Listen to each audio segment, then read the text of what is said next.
ওকে, so প্রথমে আমি 2-3টে question করি তোমাদের, এবং কোশ্চেনগুলো আগে আমরা যেগুলো পড়েছি সেগুলোর থেকে কোশ্চেন, ঠিক আছে? যতদূর অবধি পড়া হয়েছে আমি প্রত্যেকদিন এরকম করব যে আমি যা পড়াবো, পড়ানো শুরুর আগে আমাদের যতদূর অবধি হয়েছে, যা যা টপিকগুলো হয়েছে তার উপর থেকে 2, 3, 4, 5 যাই হোক না কারণ আমি কোশ্চেন নিয়ে আসবো। আর এই কোশ্চেনগুলো এই কারণেই নিয়ে আসবো, আমি বুঝতে চাই যে তোমরা কিরকম পড়ছো বাড়িতে। ওকে, আজকে একটা কোশ্চেন দিচ্ছি, যে কোশ্চেনটা 2008 সালে এসেছিল যে এক্সপোতে, ঠিক আছে? ইজি কোশ্চেন, প্রথম চ্যাপ্টার থেকে কোশ্চেন। তোমরা বলো যে মাত্রাবিহীন অথচ একক আছে এমন একটি রাশি। মাত্রাবিহীন অথচ একক আছে এমন একটি রাশির নাম। বলো, মাত্রাবিহীন অথচ একক আছে এমন একটি রাশি।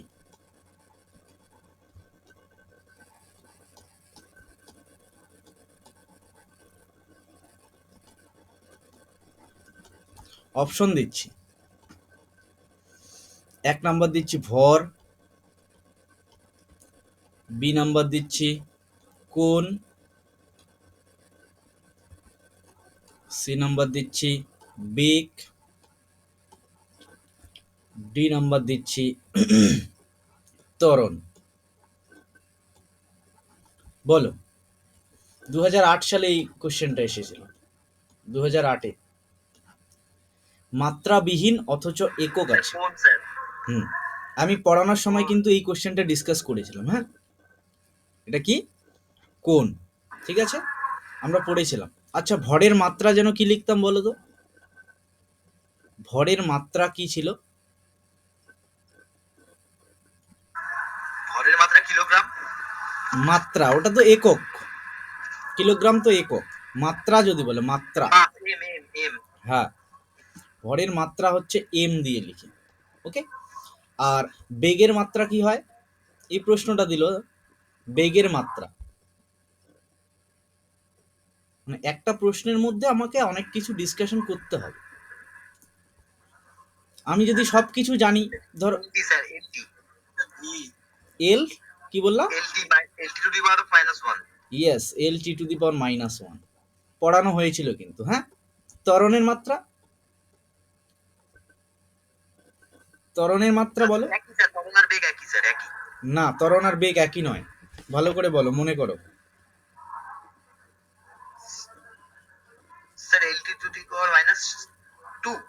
ইয়েস, তোমরা একটা প্রশ্ন পড়েছিলে না, ত্বরণের এককে সেকেন্ড কথাটা দুবার আসে, কারণ হচ্ছে এর মাত্রা হচ্ছে -2, 2, এই জন্য হচ্ছে আসে, ঠিক আছে? আর এর মাত্রা কি? এর মাত্রা হচ্ছে সবগুলো শূন্য, মানে m to the power 0, l to the power 0, t to the power 0, অর্থাৎ কোনো রকম মাত্রা নেই, এটা হচ্ছে একটা মাত্রাবিহীন রাশি। ওকে, এরপরে আরেকটা প্রশ্ন দিচ্ছি, এই প্রশ্নটাই ইম্পর্টেন্ট, ঠিক আছে? যে নিচে আমি কতগুলো বস্তু লিখছি, তার মধ্যে কোনটা চরম স্থির বস্তু সেটা বলতে হবে। নিচের কোন বস্তুটি চরম স্থির বস্তু? কোন বস্তুটি চরম স্থির বস্তু?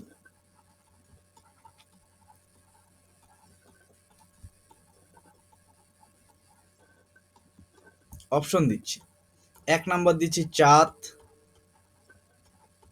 2 নাম্বার দিচ্ছি সূর্য, 3 নাম্বার দিচ্ছি পৃথিবী, 4 নাম্বার দিচ্ছি কোনোটিই নয়। স্যার চাঁদ ও সূর্য দুটোই তো স্থির স্যার। তাই? কোনোটাই নয়। চাঁদ সূর্য দুজনেই স্থির? পৃথিবী তো সূর্যের চারিদিকে ঘোরে, চাঁদ তো ঘোরে না, সূর্য তো ঘোরে না। চাঁদ ঘোরে না? সূর্য স্যার, সূর্য। সূর্য ঘোরে না? না স্যার, সূর্য ঘোরে না তো। ওকে, তো দেখো তুমি যেটা জানো সেটা ভুল জানো। হ্যাঁ, ভালো করে শোনো আমার কথাটা, তুমি অ্যান্সার দিয়েছো ভালো কথা, কারণ তুমি এটা এতদিন থেকে জানো, কিন্তু আজকের থেকে এটা জেনে নাও যে মহাবিশ্বের মানে আমরা যে গ্যালাক্সিটাতে থাকি সেই গ্যালাক্সিটার নাম জানো? গ্যালাক্সি মানে বাংলায় হচ্ছে ছায়াপথ। Milky way galaxy. হ্যাঁ, মিল্কি ওয়ে বলে, বাংলাতে বলে আকাশগঙ্গা, তাই না? আমাদের ছায়াপথটাকে বাংলাতে কি বলে? আকাশগঙ্গা, ইংরেজিতে বলে হচ্ছে মিল্কি ওয়ে। ঠিক আছে, ইংরেজিতে কি বলে? Milky way. এই যে আমরা আকাশগঙ্গা যে ছায়াপথটাতে আছি মিল্কি ওয়ে, ছায়াপথ ইংরেজিতে বলে গ্যালাক্সি। ঠিক আছে, এই যে গ্যালাক্সি, এই আমাদের গ্যালাক্সিটা যে milky way galaxy, milky way গ্যালাক্সিতে মানে সূর্যের মতো কয়েকশো কোটি, 200 বিলিয়ন স্টার আছে। 200 বিলিয়ন, 1 বিলিয়ন মানে কত? 1 বিলিয়ন মানে হচ্ছে 100 কোটি, 1 বিলিয়ন মানে হচ্ছে 100 ক্রোর, 100 ক্রোর। এরকম 200 বিলিয়ন স্টার আছে আমাদের ইয়েটাতে, মিল্কি ওয়ে গ্যালাক্সিটাতে, সূর্যের মতো। ঠিক আছে, এবং প্রত্যেকটা স্টারই মানে প্রত্যেকটা তারাই মানে যে যাদেরকে আমরা স্টার বলছি, সূর্যও তো একটা স্টার। ওকে, প্রত্যেকটা স্টারই মিল্কি ওয়ে গ্যালাক্সিতে কি করে? ঘুরতে থাকে। ওকে, সো মহাবিশ্বে গ্যালাক্সি, যতগুলো গ্যালাক্সি আছে সেগুলো মুভেবল মানে ঘুরতেই থাকে। মহাবিশ্বে কোনো বস্তুই চরম স্থির বস্তু নয়, এই লাইনটা মনে রাখো। মহাবিশ্বে, মহাবিশ্বে কোনো বস্তুই, কোনো বস্তুই চরম স্থির বস্তু নয়, চরম স্থির বস্তু নয়, চরম স্থির বস্তু নয়। মানে কারো না কারো সাপেক্ষে সে কি করছে? সে ঘুরছে, মুভ করছে। ওকে, সো এখানে কোন অপশনটা ঠিক হবে তাহলে এবার বলো? কোনোটি না। হ্যাঁ, ওকে। সো আজকের পর থেকে আর ভুল করবে না। আজকের পর থেকে কাউকে, কোনো দাদা হোক ভাই হোক, কাউকে বলবে না যে সূর্য ঘোরে না। ঠিক আছে, সূর্যও ঘোরে।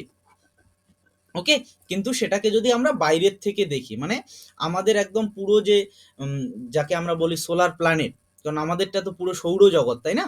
সূর্যকে মাঝখানে রেখে বিভিন্ন গ্রহগুলো ঘুরছে। সৌরজগতের বাইরে গিয়ে যদি দেখি যে আমাদের পুরো সোলার সিস্টেমটাই মুভ করে, মানে সূর্য আর যতগুলো গ্রহ আছে, চাঁদ কিংবা বিভিন্ন গ্রহের যে উপগ্রহগুলো আছে প্রত্যেকটাই ঘোরে। ওকে, ভেরি ভেরি ইম্পর্টেন্ট কোশ্চেন কিন্তু। হ্যাঁ, হ্যাঁ স্যার। ওকে, চলো এবার তাহলে আমরা এই যে দুটো প্রশ্ন ডিসকাস করলাম, দুটো প্রশ্নের মধ্যে আশা করি অনেক কিছু তোমরা জানতে পারলে। ঠিক আছে, জানতে পারলে কি, এগুলো তো অলরেডি আমরা করেছি, তবুও এবার চলো আমরা আজকের টপিক শুরু করি। আজকের টপিক যেটা আমরা শুরু করব সেটা আমরা নিউটনের গতিসূত্র পড়ব, কিন্তু তার আগে আমাদের বল সম্পর্কে ধারণা রাখতে হবে। বল ইংরেজিতে যাকে বলি ফোর্স। ওকে, সো প্রথমে আমরা দুই ধরনের বল সম্পর্কে জানবো। আগে আমি লিখে দিচ্ছি কি কি বল। একটা হচ্ছে কার্যকর বল, একটা হচ্ছে কার্যকর বল। ওকে, আর একটা হচ্ছে প্রতিমিত বল। কি বল? প্রতিমিত বল। আমি বোঝাচ্ছি কি জিনিস। হ্যাঁ, প্রতিমিত, এই দুটো কি জিনিস, কোনটাকে কার্যকর বলবো আর কোনটাকে প্রতিমিত বলবো, খুব সুন্দর করে শোনো। হ্যাঁ, কথাটা ধরো একটা টেবিল আছে, একটা টেবিল এখানে ধরো আছে। এবার এই টেবিলটাতে কি করা হচ্ছে? তোমরা দুই বন্ধু দুই দিকে ফোর্স দিচ্ছ, দুই দিকে ঠেলছো, এক বন্ধু এই দিক দিয়ে আর এক বন্ধু এই দিক দিয়ে। এমন ভাবে ঠেলছো যে টেবিলটা যেখানে ছিল সেখানেই আছে, তার কোনো রকম কি হচ্ছে না, তার কোনো রকম যে অবস্থার পরিবর্তন হচ্ছে না। ওকে, যদি এমন ধরনের বল আমরা কোনো বস্তুর ওপর ক্রিয়া করি যাতে করে বস্তুর কোনো অবস্থার পরিবর্তন না হয়, তাহলে আমরা সেই ধরনের বলকে বলে থাকি প্রতিমিত বল। ওকে, ভালো করে শোনো। এমন বল যে বলটার প্রভাবে বস্তুর তুমি অবস্থার পরিবর্তন করতে পারছো না, তাহলে তাকে বলবো প্রতিমিত বল। প্রতিমিত কথাটার মানে কি? মানে ক্যান্সেল করে দেয়, তাই তো? যে কোনো রকম ইফেক্ট করে না, মানে ইফেক্টলেস, তার কোনো কাজই নেই। বা বা ইংরেজিতে আরেকটা কথাও ইউজ করতে পারো তুমি, যে ব্যালেন্সড ফোর্স, মানে ব্যালেন্স করে, এমন ভাবে ব্যালেন্স করে বস্তুর কোনো রকম অবস্থার পরিবর্তন করে না। ওকে, কিন্তু যদি ধরো তুমি একাই ঠেলছো বস্তুটাকে, মানে তুমি বস্তুটাকে এমন করছো, ধরো এটাই টেবিলটাকে তুমি ঠেলছো, কিন্তু তুমি একাই একদিক থেকে ঠেলছো, তাহলে কি হবে? টেবিলটা সরে যাবে, তাই না? স্বাভাবিক, এটা আমরা আমাদের চোখের সামনে দেখি হয়। যে তুমি ঠেলছো তাহলে টেবিলটা সরে যাবে। এইরকম ধরনের যদি বল হয় তাহলে এইরকম ধরনের বলকে আমরা বলবো কার্যকর বল। ক্লিয়ার? কার্যকর কথাটা মানে হচ্ছে যে বলটা কাজ করছে। কিরকম কাজ করছে? কাজ কিরকম দ্বারা বোঝাবো? যে যখন যে বস্তুটার উপর বলটা প্রয়োগ করছি সেই বস্তুটার যদি অবস্থার পরিবর্তন ঘটে তাহলে সেই ধরনের বলকে আমরা বলবো কার্যকর বল। সবার কাছে কি ক্লিয়ার বলো? হ্যাঁ স্যার। ওকে, তাহলে আমি এক লাইন করে লিখে দিচ্ছি যে কার্যকর বল আর প্রতিমিত বল কি। ওকে, যে বল বস্তুর অবস্থার পরিবর্তন করে, অবস্থার পরিবর্তন করে।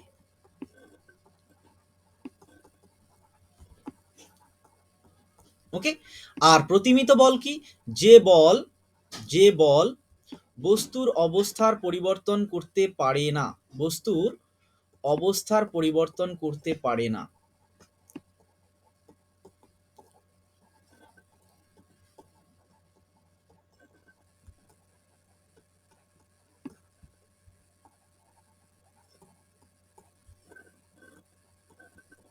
ওকে, এবার দেখো এই যে কার্যকর বল, এই কার্যকর বল সম্পর্কে আমাদের আরো কয়েকটা জিনিস জানতে হবে।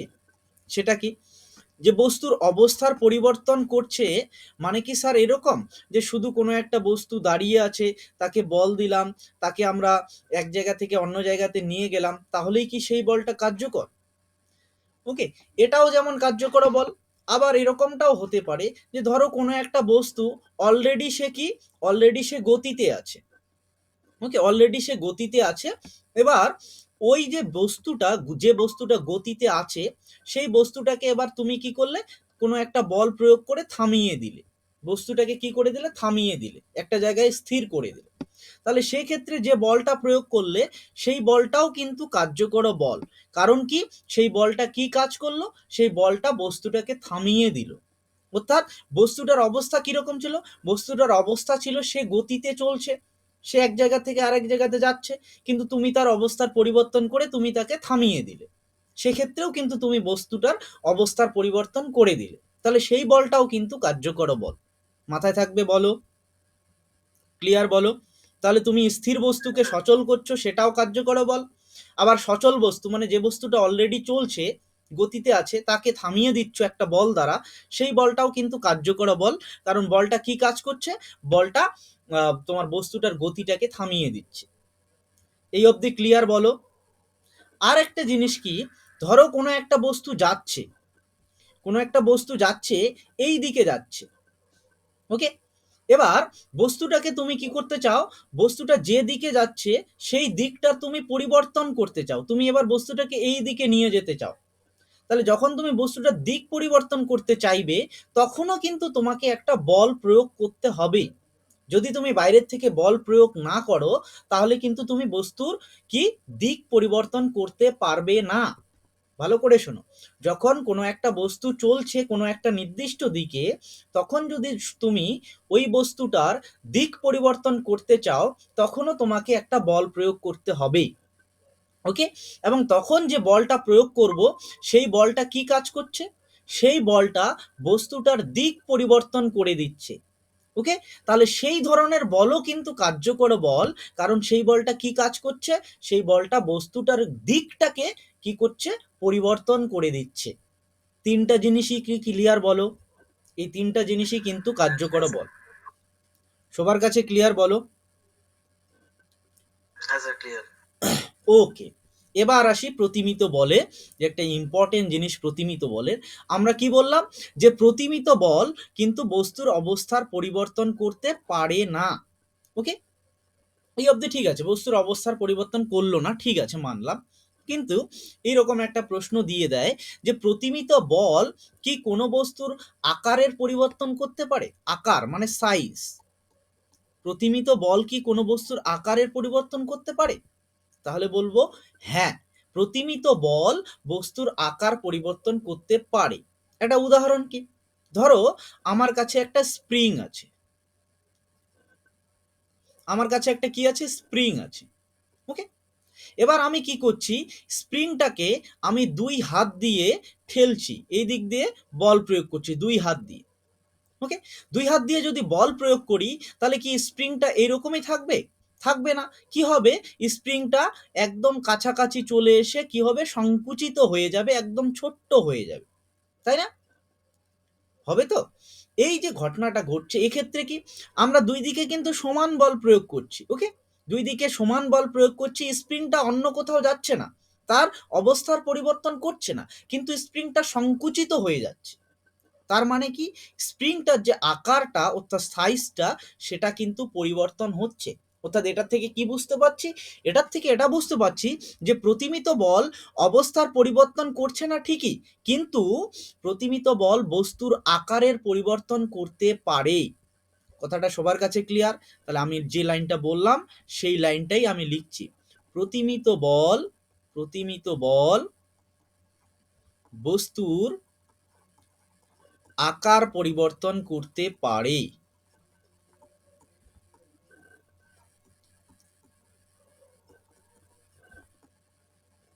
এই ছোট ছোট জিনিসগুলো কিন্তু খুব ইম্পর্টেন্ট কিন্তু, হ্যাঁ আমি আবারও বলছি, ক্লাসগুলো এখন তো দেখছো, এখন সব কিছু ক্লিয়ার হচ্ছে ঠিকই, বাড়িতে আরেকবার করে তোমরা রিভিশন দিয়ে দেবে, একদম মাথায় সেট করে নেবে, তাহলে যেভাবেই প্রশ্ন করুক না কেন পরীক্ষায় তোমরা কি করতে পারবে, সঠিক অ্যান্সার করতে পারবে। ওকে, আচ্ছা, এই অবধি কারো কিছু ডাউট থাকলে বলো, কারো কিছু ডাউট? ওকে, তাহলে কার্যকরা বল প্রতিমিত বল সম্পর্কে আমাদের ক্লিয়ার আইডিয়া হয়ে গেল। কার্যকরা বল হচ্ছে সেই বলটা যে বলটা কাজ করছে। কিভাবে কাজ করতে পারে? স্থির বস্তুকে সচল করতে পারে, অথবা সচল বস্তুকে থামিয়ে দিতে পারে, অথবা কোনো একটা বস্তুর দিক পরিবর্তন করতে পারে। তিন ক্ষেত্রেই বলটা কাজ করছে, তাহলে তিন ক্ষেত্রেই আমরা বলবো সেই বলটা কার্যকর বল। প্রতিমিত বল হচ্ছে সেই বলটা যে বল বস্তুর অবস্থার পরিবর্তন করতে পারে না।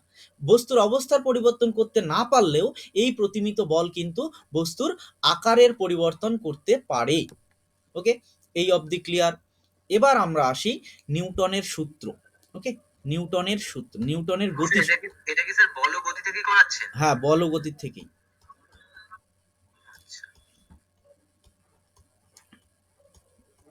বল ও গতির থেকে অনেক কিছু জিনিস আছে। হ্যাঁ, যদি তোমাদের প্রশ্ন এরকম বলে, মানে যারা কোশ্চেন সেট করে তারা যদি ভাবে যে এখান থেকে আমি 5টা কোশ্চেন দেব, তবু 5টা কোশ্চেনও দিতে পারে এমন এমন জায়গাতে।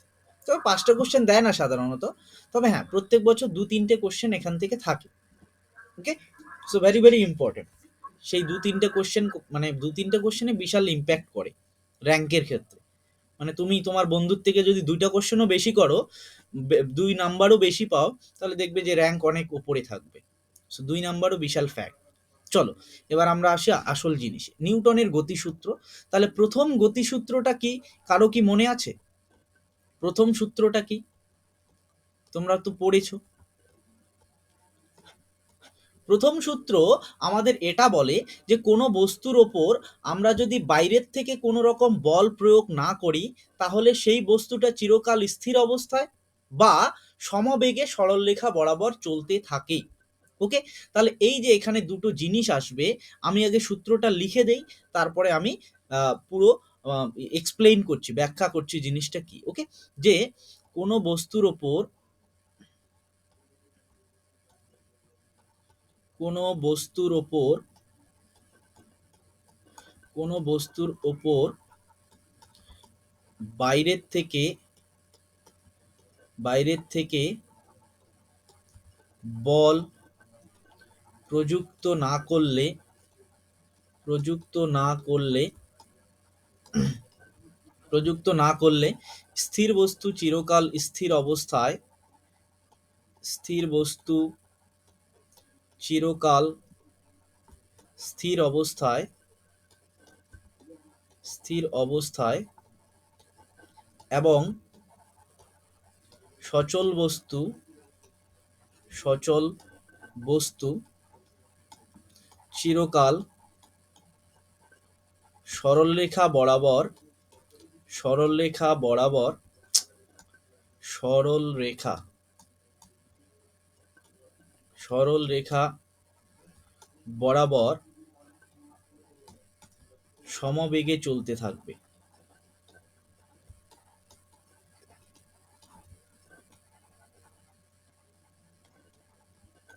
ওকে, তাহলে দেখো এখানে একটা জিনিস তোমরা পেলে যে কোনো বস্তুর উপর বাইরের থেকে আমরা কোনো বল প্রয়োগ করছি না। ওকে, সো বাইরের থেকে বল প্রয়োগ করা মানেটা কি? এই যে বাইরের থেকে যে বলটা প্রয়োগ করি তাকে এক কথায় আমরা বলে থাকি বাহ্যিক বল। ওকে, আর আর একটা জিনিস, যদি বাহ্যিক হয় তাহলে অভ্যন্তরীণও একটা ব্যাপার থাকবে। ওকে, তাহলে এই দুটো জিনিস আমরা এখন দেখব যে বাহ্যিক বল আর অভ্যন্তরীণ বল বলতে কি বুঝছি। ওকে, বাহ্যিক বল আর অভ্যন্তরীণ বল বলতে কি বুঝছি। ধরো তুমি আর তোমার বন্ধু কি আছো, তোমরা একটা রিক্সার মধ্যে বসে আছো। কিসের মধ্যে? একটা রিক্সার মধ্যে, রিক্সার ওপরে বসে আছো। ওকে, ধরো এটা একটা রিক্সা, ঠিক আছে, রিক্সার ওপরে তোমরা বসে আছো। এটা ধরো একটা রিক্সা, হ্যাঁ, এটা ধরে নাও, ড্রয়িং আমার একদম ভালো না। রিক্সার ওপরে তুমি আর তোমার বন্ধু বসে আছো। বসে তোমরা কি করছো? রিক্সার যে হ্যান্ডেল সেখানে তোমরা বল প্রয়োগ করছো। ওকে, এবার রিক্সার ওপরে বসে তুমি রিক্সার ওপর বল প্রয়োগ করছো। তাহলে সেই বলটা কি রিক্সাটাকে মানে সামনে নিয়ে যেতে সাহায্য করবে বা সামনে নিয়ে যেতে পারবে? না স্যার। পারবে না। তাহলে সেই ধরনের বলটা হচ্ছে কি অভ্যন্তরীণ বল। ওকে, কিন্তু এবার তুমি আর তোমার বন্ধু কি করলে? রিক্সা থেকে নামিয়ে বাইরে তোমরা ইয়ে করলে, বাইরে রাস্তায় নামিয়ে এবার রিক্সাটাকে তুমি তুমি আর তোমার বন্ধু মিলে বল প্রয়োগ করছো। ওকে, তার মানে রিক্সাটাকে তোমরা বাইরের থেকে বল দিচ্ছ। ওকে, তাহলে এই যে সেই ধরনের বলটা হচ্ছে কি বাহ্যিক বল। ওকে, ক্লিয়ার কি সবার কাছে? তাহলে দেখো অভ্যন্তরীণ বল কি করতে পারছে না। অভ্যন্তরীণ বল কিন্তু ওই যে সিস্টেমটা, যে বস্তুটার উপর আছে সেটাকে যদি আমরা একটা সিস্টেম ধরি, ওই সিস্টেমের কোনো রকম অবস্থার পরিবর্তন ঘটাচ্ছে না। বস্তুর অবস্থার পরিবর্তন ঘটাতে গেলে সবসময় বস্তুকে বাইরের থেকে একটা বল প্রয়োগ করতে হবে। এই কথাটা ভালো করে শোনো, যে কোনো বস্তুই নিজে নিজেই তার অবস্থার পরিবর্তন করতে পারে না। ধরো তুমি তোমার টেবিলের মধ্যে একটা বই রেখে দিয়েছো, তোমার টেবিলের মধ্যে একটা বই রেখে দিয়েছো, তুমি আজকে রেখে দিলে কালকে সকালে উঠে দেখবে যে বইটা ওখানেই আছে। কারণ কি? কারণ একটাই, বইটা নিজে নিজেই তার অবস্থার পরিবর্তন করতে পারে না। ওকে, এই যে ঘটনাটা, যে কোনো বস্তু নিজে নিজেই তার অবস্থার পরিবর্তন করতে পারছে না, এই ঘটনাটাকে আমরা বলে থাকি কি বলতো? তোমরা পড়েছো, তোমরা পড়েছো, মনে আছে? জাড্য। মনে আছে বস্তুর জাড্য? হ্যাঁ স্যার, বস্তু চাটু ধর্ম। ওকে, এই যে ঘটনাটা, যে কোনো বস্তুই তার কি নিজে নিজেই তার অবস্থার পরিবর্তন করতে পারে না, এই ঘটনাটাকেই আমরা বলে থাকি বস্তুর জাড্য। ও তার নিজে নিজেই তার অবস্থার পরিবর্তন করতে পারছে না, তার মানে কি আমি এটা বলতে পারি যে যে বস্তুটা স্থির আছে সে স্থির অবস্থায় থাকবে, আর যে বস্তুটা চলছে সে চলতেই থাকবে? হ্যাঁ কি না বলো? যদি আমরা বাইরের থেকে বল প্রয়োগ না করি তাহলে যে বস্তুটা স্থির অবস্থায় আছে সে স্থির অবস্থাতেই থাকবে, আর যে বস্তুটা সচল অর্থাৎ চলতে থাকছে সে চলতেই থাকবে। ওকে, তাহলে আমরা জাড্যতা মানে বস্তুর যে জাড্য, তাকে আমরা কিন্তু এভাবেও বলতে পারি যে যে স্থির বস্তুর স্থির থাকার অবস্থা অথবা গতিশীল বস্তুর গতিশীল থাকার অবস্থা, এই দুটোকেই আমরা কি বলে থাকি? জাড্য। ওকে, তাহলে আমি কি করে লিখবো? তাহলে সিম্পলি যদি জাড্যর আমি সংজ্ঞা লিখি তাহলে কি, কোনো বস্তুর কোনো বস্তুর স্থিতিশীল বা গতিশীল অবস্থা, স্থিতিশীল বা গতিশীল অবস্থা বজায় রাখার প্রবণতাকে, বজায় রাখার প্রবণতাকে, বজায় রাখার প্রবণতাকে, প্রবণতাকে প্রবণতাকে জাড্য বলা হয়। ভালো করে মানে আমি যে কথাটা বললাম সেই কথাটাকে একটু ঘুরিয়ে লিখলাম, জাস্ট ওই কথাটাই সেম আছে, মিনিং সেম আছে। স্থিতিশীল বা গতিশীল অবস্থা বজায় রাখার চেষ্টা মানে কি? যে বস্তুটা স্থির আছে সেই স্থিরই থাকবে, যে বস্তুটা গতিশীল সেই গতিশীল থাকার অবস্থার চেষ্টা করবে। প্রবণতা মানে হচ্ছে চেষ্টা। ওকে, তাহলে জাড্য হচ্ছে সিম্পলি কি, যে স্থির বস্তু স্থির থাকার চেষ্টা করে আর গতিশীল বস্তু গতিশীল অবস্থায় থাকার চেষ্টা করে। এই ধর্মটাকেই আমরা বস্তুর কি বলে থাকি? জাড্য বলে থাকি। ওকে, তাহলে দেখো এই যে এখানে আমরা প্রথম সূত্রটা লিখলাম, কি লিখলাম, যে কোনো বস্তুর ওপর যখন আমরা বাইরের থেকে বল প্রযুক্ত করছি না, তখন একটা বস্তু কি, যে বস্তুটা স্থির সে স্থির থাকবে চিরকাল, আর যে বস্তুটা সচল সে বস্তুটা চলতে থাকবে। তার মানে কি বোঝাচ্ছে, সিম্পলি কি বস্তুর জাড্য সম্পর্কে বলেছে এই সূত্রটা। এই জন্য আমরা প্রথম সূত্রকে কি বলে থাকি, এই যে প্রথম সূত্রকে আমরা বলে থাকি জাড্যতার সূত্র। ওকে, প্রথম সূত্রকে আমরা কি বলি, মানে নিউটনের প্রথম যে গতিসূত্রটা, প্রথম সূত্রকে আমরা বলে থাকি কি, জাড্যতার সূত্র। জাড্যতার সূত্র মাথায় রাখবে, একদম মাথায় রাখবে। ওকে, আর একটা জিনিস আমরা এখানে দেখো পাচ্ছি, যে কি জিনিস পাচ্ছি, যে আমরা বাইরের থেকে বল প্রযুক্ত যখন করছি না, তখন বস্তুর অবস্থার পরিবর্তন করতে পারছি না। তার মানে আমরা যখন বাইরের থেকে বল প্রয়োগ করব, তখন বস্তুটার অবস্থার পরিবর্তন হবে, তাই না? ভালো করে শোনো, সূত্রের মধ্যে বলেছে যে আমরা যখন বল প্রয়োগ করছি না, তখন তার অবস্থার পরিবর্তন হবে না। তার মানে আমরা যখন বল প্রয়োগ করব বাইরের থেকে, তখন বস্তুটার অবস্থার পরিবর্তন হবে, যেটা আমরা দেখলাম যে রিক্সার থেকে নেমে যখন আমরা বাইরের থেকে বল দিচ্ছি, তখন তো রিক্সাটা কি করছে, তার অবস্থার পরিবর্তন করছে। ওকে, তার মানে আমরা কি এখানে বল, মানে সিম্পলি বলের যে বলের যে সংজ্ঞা, সেই সংজ্ঞাটা পাচ্ছি।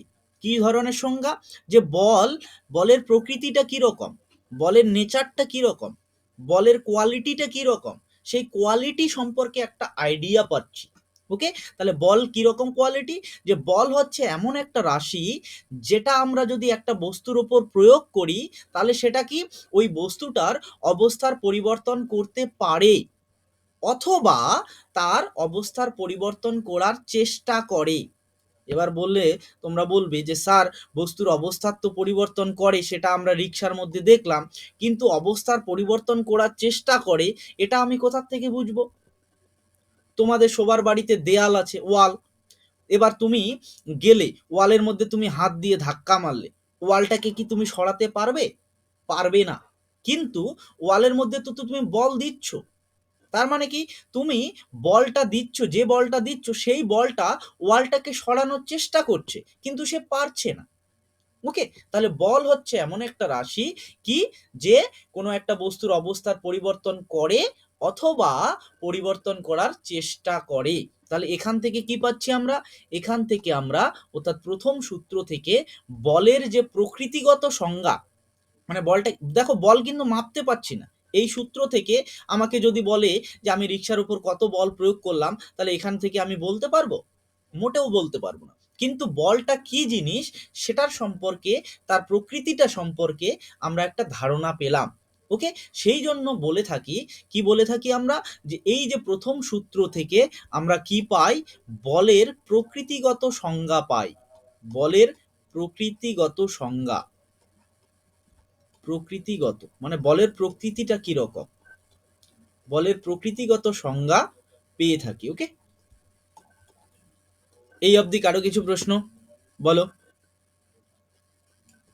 ওকে, আর একটা জিনিস আমরা এখান থেকে দেখতে পেলাম, যে কি অভ্যন্তরীণ বল কিন্তু বস্তুর অবস্থার পরিবর্তন করতে পারছে না। বস্তুর অবস্থার পরিবর্তন করতে হলে সবসময় কোন বলের প্রয়োজন, বাহ্যিক বলের প্রয়োজন। এই জিনিসটাও আমরা কি প্রথম গতিসূত্র থেকে পাচ্ছি। ওকে, এটা মাথায় রাখবে, যে বস্তুর অবস্থার পরিবর্তন করার জন্য, বস্তুর অবস্থার পরিবর্তনের জন্য, বস্তুর অবস্থার পরিবর্তনের জন্য বাহ্যিক বল দায়ী। ওকে, কোন বল দায়ী, বাহ্যিক বল দায়ী। ওকে, অভ্যন্তরীণ বল কিন্তু বস্তুর অবস্থার পরিবর্তন করতে পারে না, একদম মাথায় সেট করে নাও। ওকে, বস্তুর অবস্থার পরিবর্তন করতে হলে কোন বল প্রয়োজন, বাহ্যিক বল প্রয়োজন। এবার আমি যদি তোমাদেরকে প্রশ্ন করি, ভালো মতো আমার প্রশ্নটা শোনো, হ্যাঁ, যে আমি যদি বলি যে বাহ্যিক বলটা কিরকম হলে বস্তুর অবস্থার পরিবর্তন করতে পারবে, কিরকম মানে সেটা কি প্রতিমিত হলে হবে, নাকি কার্যকর হলে হবে? কোন ধরনের বাহ্যিক বল প্রয়োগ করলে অবস্থার পরিবর্তন হবে, প্রতিমিত নাকি কার্যকর? কার্যকর। ইয়েস, কার্য করো। অর্থাৎ আমরা এক কথায় বলতে পারি কার্য করো বলটাকে অনেক সময় কি বল বলে, কার্য করো বলটাকে অনেক সময় অপ্রতিমিত বল বলে থাকে, মানে যেটা প্রতিমিত নয় সেটাকে এক কথায় কি অপ্রতিমিত বল বলে থাকে। সো তোমরা কনফিউজ হবে না, ঠিক আছে? যদি কার্যকর না দিয়ে কোথাও দেওয়া থাকে যে একটি অপ্রতিমিত বাহ্যিক বল কি বস্তুর অবস্থার পরিবর্তন করতে পারে, তখন তুমি অবশ্যই বলবে যে হ্যাঁ। অপ্রতিমিত মানে কি? অপ্রতিমিত মানে আনব্যালেন্সড। আনব্যালেন্সড মানে কি রকম? যে কোনো একটা দিকে, নির্দিষ্ট দিকে একটা ভ্যালু কাজ করছে, একটা মান আছে তার। ওকে, অপ্রতিমিত। কার্যকর যেটা সেটাকে আমরা অনেক সময় অপ্রতিমিত বলে থাকি। ওকে, তাহলে এই তিনটে জিনিস ইম্পর্টেন্ট, যেটা আমরা এই প্রথম সূত্র থেকে পাচ্ছি। আরেকটাও আছে, এটাও আমি বলে দিচ্ছি, ভালো করে মানে বোঝো, আমি লিখবো না, কিন্তু ভালো করে শোনো ব্যাপারটা। যে কোনো একটা বস্তু গতিশীল অবস্থায় আছে, হ্যাঁ, কোনো একটা বস্তু গতিশীল অবস্থায় আছে, আর কোনো একটা বস্তু স্থির অবস্থায় আছে। একটা বস্তু স্থির অবস্থায় আছে, আর একটা বস্তু গতিশীল অবস্থায় আছে, চলছে, গতিশীল। ওকে, তাহলে এই বস্তু, এই দুটো বস্তুর মধ্যে যে তোমার কি বলে, একটা এই একটা স্থির বস্তু আর একটা বস্তু গতিশীল, এবং দুটো বস্তুর ওপরই আমরা বাইরের থেকে কোনো রকম বল প্রয়োগ করছি না, কোনো দুটো বস্তুর ওপর বাইরের থেকে কোনো বল প্রয়োগ করছি না। ওকে, তার মানে কি দুটো বস্তুর মধ্যে একটা সিমিলারিটি কাজ করছে। কিরকম সিমিলারিটি? যে কোনো বস্তুর উপরে আমরা বাইরের থেকে বল দিচ্ছি না। বাইরের থেকে বল দিচ্ছি না মানে কি, তারা তাদের নিজের অবস্থা বজায় রাখার চেষ্টা করবে। অর্থাৎ দুটো বস্তুই কি অভিন্ন, অর্থাৎ তাদের মধ্যে যে কাজটা হচ্ছে সেটা কি অভিন্ন, মানে কোনো রকম আলাদা নয়। কারণ কি, আমরা কোনো বস্তুর উপরই বল দিচ্ছি না, তাহলে স্থির বস্তু স্থিরই থাকবে আর গতিশীল বস্তু গতিশীলই থাকবে। ওকে, এটা হচ্ছে সিম্পল। অনেক সময় বলে, so not so important. Okay, so আমি আলাদাভাবে আর লিখছি না। বলো, সবার কাছে কি ক্লিয়ার? সবার কাছে কি ক্লিয়ার? বলো, কারো কিছু প্রশ্ন থাকলে বলো। Clear sir. ওকে, এবার আমরা আসি এই জাড্য সম্পর্কে একটু আলোচনা করব। আমরা দুই ধরনের জাড্য সম্পর্কে আলোচনা করব। জাড্য বেসিক্যালি তিন ধরনের হয়, কিন্তু তোমাদের সিলেবাসে, মানে তোমাদের যা সিলেবাস আছে সেই সিলেবাসে দুই ধরনের জাড্য সম্পর্কে আলোচনা করলে যথেষ্ট। ওকে, সো আমরা দুই ধরনের জাড্য সম্পর্কে পড়ব। কি কি বলো, তোমরা পড়েছো? একটাকে আমরা কি বলি? স্থিতি জাড্য। আচ্ছা, আমি নিচেই লিখছি এক এক করে। ওকে, আমি প্রথমে কি লিখছি, যে স্থিতি জাড্য। স্থিতি জাড্যটা কি? স্থিতি, দেখো কথার মধ্যেই দেখো, স্থিতি, স্থিতি মানে একটা স্থির বস্তুর কথা বলেছে। স্থির বস্তু মানে যে বস্তুটা স্থির, সে কি চাইবে? সে স্থির থাকার চেষ্টা করবে, মানে যেখানে ছিল সেখানেই থাকার চেষ্টা করবে। এই যে চেষ্টাটা, এটাকে বলবো স্থিতি জাড্য। ওকে, তাহলে কি লিখবো আমি সিম্পলি লিখবো যে কোনো বস্তুর, কোনো স্থির বস্তুর, কোনো স্থির বস্তুর, কোনো স্থির বস্তুর সর্বদা স্থির থাকার চেষ্টা।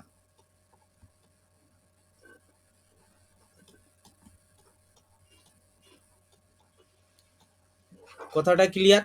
যে কোনো একটা স্থির বস্তু যদি থাকে, সে কি চাইবে? সে সব সময় স্থির থাকার চেষ্টা করবে। এই জাড্যটাকে বলবো স্থিতি জাড্য। তাহলে আরেকটা জাড্য যে আছে গতি জাড্য, তাহলে সেটা কি রকম হবে বলো তোমরা? মানে যে বস্তুটা গতিশীল আছে, সে বস্তুটা কি গতিশীল থাকার চেষ্টা করবে।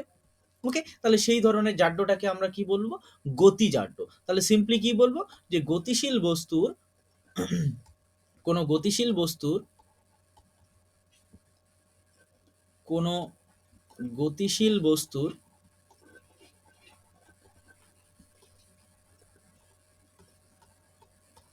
গতিশীল অবস্থায় থাকার প্রবণতা, গতিশীল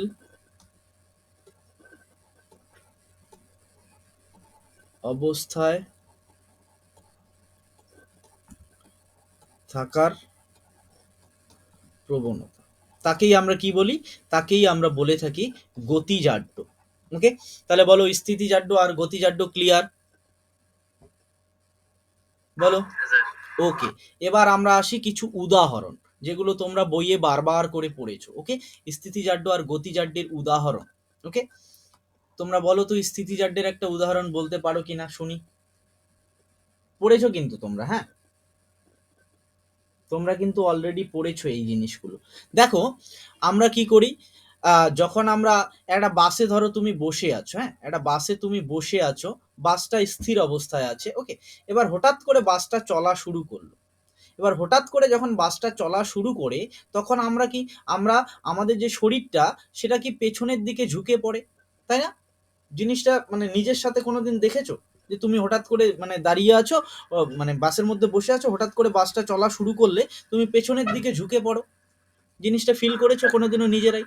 ওকে, হ্যাঁ স্যার। এখানে যে ঘটনাটা ঘটছে, এখানে কি ঘটনাটা ঘটছে, জিনিসটা তো আমাদের সাথে হয়েছে, আমরা অনেকবার ফিল করেছি, কিন্তু ঘটনাটা কি ঘটছে ভালো করে শোনো, হ্যাঁ, একদম ক্লিয়ার হয়ে যাবে।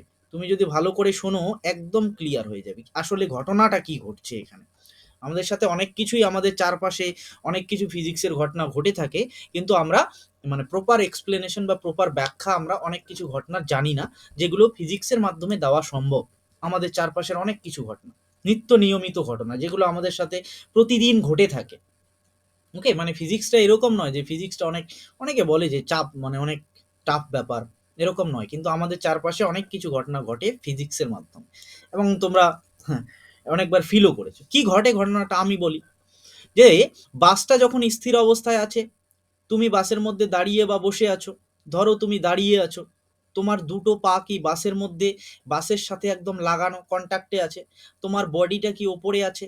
ওকে, এবার বাসটা যখন হঠাৎ করে চলা শুরু করবে, বাসের সাথে সাথে তোমার পা গুলোও কি সামনে চলে যাবে। ওকে, কিন্তু তোমার যে ওপরের পার্টটা আছে, তোমার শরীরের যে ওপরের অংশটা আছে, তোমার শরীরের ওপরের অংশটা কি, শরীরের ওপরের অংশটা কি প্রথম থেকে স্থির অবস্থায় ছিল। ওকে, তাহলে তোমার শরীরের ওপরের অংশটা চাইবে কি, স্থির থাকতে চাইবে। কার জন্য? স্থিতিজাড্যের জন্য, কারণ আমরা দেখলাম যে যে বস্তুটা স্থির, সেই বস্তুটা স্থির থাকারই চেষ্টা করে। ওকে, তাহলে এই যে তোমার বডির ওপরের অংশটা সে স্থির থাকার চেষ্টা করবে। ওকে, এই যে বডিটা স্থির থাকার চেষ্টা করছে, তার জন্য কি, যদি সে স্থির থাকতে চায় তার মানে কি, সে সে যে জায়গাতে ছিল সেই জায়গাতেই থাকতে চাইবে, কিন্তু পাগুলো তো এগিয়ে যাচ্ছে, তার জন্য বডিটা কি হয়, পাগুলো যখন এগিয়ে যাবে, মানে পাগুলো এইরকম এগিয়ে গেল ধরো, তার মানে কি অলরেডি তো বডিটা পেছনের দিকে ঝুঁকে পড়লো, তাই না? হ্যাঁ কি না বলো। হ্যাঁ স্যার। ওকে, এই ঘটনাটা ঘটে থাকে। ওকে, এই ঘটনাটার জন্যই আমরা কি হই, আমরা পেছনের দিকে ঝুঁকে পড়ি। তাহলে এটা হচ্ছে কি, এটা স্থিতিজাড্যের উদাহরণ। আর গতিজাড্যের উদাহরণ কি, গতিজাড্যের উদাহরণও তোমরা দেখেছো, যে বাসটা ধরো যাচ্ছে, বাসটা কোনো একটা স্পিডে যাচ্ছে, যেতে যেতে হঠাৎ করে ব্রেক করে দিল। কি করলো, হঠাৎ করে ব্রেক কষলো, মানে ব্রেক কষলো, সে সামনে স্ট্যান্ডে গিয়ে থামলো। এবার হঠাৎ করে ব্রেক কষলে কি হয়, আমাদের কিন্তু আমরা কি করি, আমরা তখন সামনের দিকে ঝুঁকে পড়ি, তাই না? আমরা তখন সামনের দিকে ঝুঁকে পড়ি। তো এখানে কি ঘটনাটা ঘটে, এখানে ঘটনাটা ঘটে এরকম, যে ওই যে একই ব্যাপার, বাসের সাথে আমাদের কি পাগুলো কি থাকে, কন্ট্যাক্টে থাকে। এবার বাসটা যখন থেমে যায়, কি হয়, তখন বাসটা থেমে যাওয়া, অর্থাৎ বাসটা যখন মানে পুরোপুরি থেমে না গেলে, মানে হালকা যখন স্লো হয়ে গেল, ওকে, স্লো হয়ে গেল, তখন তার সাথে সাথে কি, আমাদের যে পাটা আছে যেটা কানেক্টেড বাসের সাথে, সেটাও স্লো হয়ে যায়। কিন্তু আমাদের বডির যে ওপরের অংশটা, সে কি, সে তো এতক্ষণ গতিশীল অবস্থায় ছিল। তাহলে গতিশীল অবস্থায় যখন সে ছিল, তাহলে গতিজাড্যের জন্য আমাদের বডির উপরের অংশটা কি চাইবে, সে মানে চলতেই যাওয়ার চেষ্টা করবে। ওকে, এই জন্য কি হয়, আমাদের পা গুলো তো হালকা স্থির হয়ে যায়, কিন্তু বডিটা সামনের দিকে চলার চেষ্টা করে। এই জন্যই আমরা কি সামনের দিকে ঝুঁকে পড়ি, তারপর আমরা কোথাও সামনের সিটে বা কোথাও একটা হাত লাগিয়ে আমরা নিজেদেরকে ব্যালেন্স করে নেই। এই হচ্ছে ঘটনাটা ঘটে থাকে। সবার কাছে কি ক্লিয়ার বলো? হ্যাঁ স্যার, ক্লিয়ার স্যার। ওকে, তাহলে এই হচ্ছে স্থিতিজাড্য আর গতিজাড্যের উদাহরণ, যেগুলো আমাদের ডেইলি লাইফে ঘটে থাকে, এবং তোমরা অনেকবার পড়েছো, অনেকবার। ওকে, সো এগুলো কিন্তু ভুলে যাওয়ার কোনো কারণ নেই। আর পরীক্ষার খাতায় অনেকভাবে এখান থেকে কোশ্চেন জিজ্ঞেস করে, ডাইরেক্ট ধরো তোমাকে কোশ্চেন দিল না, কিন্তু এই লজিকগুলো ইউজ করে অনেক কোশ্চেন মাঝে মাঝে জিজ্ঞেস করে। এই জন্য এই সমস্ত জায়গা আমাদের ক্লিয়ার রাখা উচিত। আচ্ছা, এই দুটো বাদ দিয়ে আমি যদি, এটা একটা উদাহরণ গতিজাড্যের, এটা একটা উদাহরণ, সরি এটা স্থিতিজাড্যের, এটা গতিজাড্যের, এবার এটা বাদ দিয়ে আমি যদি বলি অন্য আরেকটা উদাহরণ দাও তো তোমরা, অন্য আরেকটা স্থিতিজাড্যের উদাহরণ, যেগুলো আমাদের সামনেই ঘটে থাকে, বলো, আছে, মনে আছে? ধরো ধরো তুমি তুমি একটা বালতিতে জল রেখেছো, ধরো তুমি একটা বালতিতে জল রেখেছো, ওকে, ওকে, পুরো একদম কানায় কানায় ভর্তি জল, মানে একদম পুরো কানায় কানায়। এবার হঠাৎ করে তুমি কি করছো, ফট করে তুমি বালতিটাকে কি করলে, এক জায়গা থেকে আরেক জায়গায় এদিকে মানে ঠেলে দিলে, ফট করে, হঠাৎ করে। তাহলে দেখতে পাবে যে জলগুলো উতলে পড়বে, এইরকম করে পেছনের দিকে উতলে পড়বে। জিনিসটা খেয়াল করেছো? যদি খেয়াল করনি, তাহলে নেক্সট দিন যখন কালকে যখন স্নানে যাবে একবার দেখবে, চেক করে ব্যাপারটা, যে পুরো বালতিটা ভর্তি করে রাখলে, তারপর হঠাৎ করে তুমি পেছন দিকে যদি ঠেলা মারো, তাহলে কি হবে, যে জলগুলো এই দিকে উপচে পড়বে। এর কারণটা কি? এর কারণটাও হচ্ছে স্থিতিজাড্য। কেন? কারণ হচ্ছে কি, জলগুলো কি চাইবে, এখানে যে বালতিতে জলগুলো ছিল, তারা প্রথমে কি স্থির ছিল, তাহলে স্থির মানে কি, তার মধ্যে স্থিতিজাড্য ছিল, তাহলে সে কি চাইবে, জলগুলো, জলগুলো চাইবে যে আমরা এখানেই থাকি, ওকে। এবার তুমি যখন হঠাৎ করে বালতিটাকে সরাবে, জলগুলো ওখানেই থাকার চেষ্টা করবে, অর্থাৎ এই পজিশনেই থাকার চেষ্টা করবে, বালতিটা তো সামনে চলে যাবে, কিন্তু জলগুলো এখানেই থাকার চেষ্টা করবে, তার ফলে এই দিকে পড়ে যাবে, ওকে। আর একটা গতিজাড্যের উদাহরণ বলো তো, তোমাদের বাড়িতে, সবার বাড়িতে ঘটনাটা ঘটে থাকে, তোমরা ফ্যান চালিয়ে দিলে, ফ্যান চালিয়ে দিয়ে হঠাৎ করে তুমি ফ্যানের সুইচ অফ করে দিলে, এবার ফ্যানের সুইচ অফ করার সাথে সাথেই কি ফ্যানটা ঘোরা বন্ধ হয়ে যায়? ফ্যানের সুইচ অফ করে দেওয়ার সাথে সাথেই কি ফ্যানটা ঘোরা বন্ধ হয়? হয় না, কিছুক্ষণ ধরে ঘুরতেই থাকে। কারণটা কি? ফ্যানের গতিজাড্যের দরুন, কারণ ফ্যানটা এতক্ষণ ঘুরছিল, এতক্ষণ ফ্যানটার মধ্যে গতি ছিল, তার মানে তার মধ্যে কি গতিজাড্য ছিল। এবার হঠাৎ করে তুমি যখন বন্ধ করে দিলে, ওকে, মানে বাইরের থেকে বল দিচ্ছ না, সুইচ অফ করে দেওয়া মানে কি, তুমি কারেন্ট পাস করতে দিচ্ছ না, কারেন্ট পাস মানে কি, এক ধরনের সেখানে বল প্রয়োগ করছে, ওকে।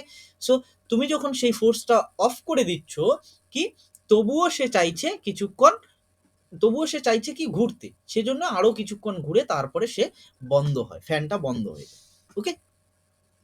বলো, সবার কাছে ক্লিয়ার? স্থিতিজাড্য, গতিজাড্য, আরো অনেক এক্সাম্পল আছে, আরো অনেক এক্সাম্পল, প্রচুর এক্সাম্পল, প্রচুর এক্সাম্পল আছে, হ্যাঁ। স্থিতিজাড্য, গতিজাড্য আমাদের চারপাশে, হ্যাঁ, যেমন ধরো যখন মানে দৌড়াদৌড়ি প্রতিযোগিতা হয়, দৌড় প্রতিযোগিতা, ওকে, একজন ধরো দৌড়াচ্ছে, ওকে, একজন ধরো দৌড়াচ্ছে, এবার এখানে ধরো ওর স্টপিং পয়েন্ট, ওকে, এখানে ধরো ওর দৌড়টা শেষ, কিন্তু ও কি সেই ওখানে গিয়েই থামতে পারে? পারে না, ওখানে থেকে গিয়ে সে আবার অনেকটা কি দৌড়াতে হয় আর কি, মোট কথা সে ব্যালেন্স রাখতে পারে না, তাকে দৌড়াতে হয়। কারণটা কি? একই কারণ, বডির মধ্যে গতিজাড্য থাকে, তার দরুন সে আরো অনেকটা গিয়ে তারপরে গিয়ে থামাতে পারে নিজেকে, ওকে। আবার কি, যখন তুমি চলন্ত বাস থেকে হঠাৎ করে নেমে পড়লে, ওকে, তখন দেখবে যে তুমি শরীরটাকে ব্যালেন্স করতে পারো না হঠাৎ করে, ওকে। যেদিকে বাসটা যায় সেদিকে যদি তুমি নামো, তাহলে তুমি দেখবে যে স্মুথলি নামতে পারবে, কিন্তু বাসটা যেদিকে যাচ্ছে তার যদি উল্টো দিকে নামো, দেখবে তুমি পেছন দিকে হুড়মুড়িয়ে পড়ে যাবে, ওকে। এখানে কিন্তু ফিজিক্সের ঘটনাগুলো ঘটছে, তার কারণেই আমাদের সাথে এমন হচ্ছে, ওকে। তুমি বাস কন্ডাক্টরকে দেখবে যে যেদিকে বাস যায় সেই দিকে কিন্তু পা করে সে নামে, হঠাৎ করে নেমে সে কিছুক্ষণ দৌড়ায়, তারপরে গিয়ে থামে, এই জন্য সে সুন্দরভাবে ব্যালেন্স করে নামতে পারে। জিনিসগুলো খেয়াল করেছো কোনোদিনও চোখের সামনে? হ্যাঁ স্যার, হ্যাঁ স্যার হ্যাঁ, করেছি। হ্যাঁ, এখানে কিন্তু এই ফিজিক্স গুলো ঘটছে, তার জন্যই কিন্তু আমরা এরকম জিনিস বুঝে থাকি, মানে আমরা দেখি, অনেকে তো আছে যার বাস কন্ডাক্ট তো আর ফিজিক্স বোঝে না, ঠিক আছে, যাই হোক এগুলোতে, হ্যাঁ, অনেকে যারা আছে বুঝে, ওকে, কিন্তু সে এরকমটা করছে। চলো, ওকে, তো এই অবধি ক্লিয়ার? বলো, এই হচ্ছে প্রথম গতিসূত্র সম্পর্কে আমাদের এতক্ষণ যা কিছু আলোচনা করলাম, দেখো নিউটনের প্রথম গতিসূত্রেরই অংশ এইগুলো, জাড্য, জাড্যটা কার অংশ? প্রথম গতিসূত্রের অংশ, ঠিক আছে। তাহলে এই হচ্ছে প্রথম গতিসূত্র থেকে কয়েকটা জিনিস যেগুলো আমাদেরকে জানার দরকার আর কি, ওকে।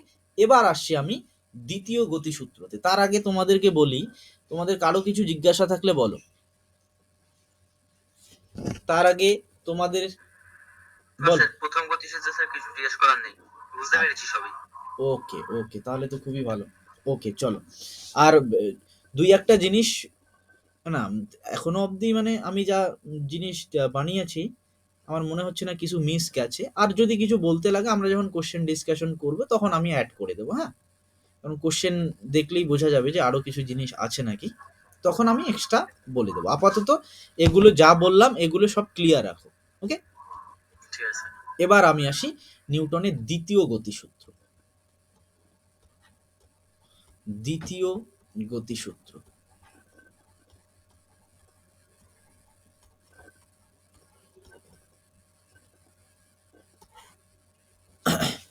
ওকে, আচ্ছা দ্বিতীয় গতিসূত্রটা কি বলছে তোমাদের মনে আছে? দেখো এটা স্যার অভিকর্ষণ টান আছে একটা, যে কোনো আপেলকে যদি আকাশের দিকে ছুড়ে দেওয়া হয় সেটি মাটির দিকে চলে আসে, মানে পড়ে যায়। হ্যাঁ, সে তো অভিকর্ষজ আলাদা ব্যাপার। দ্বিতীয় গতিসূত্রটা কি?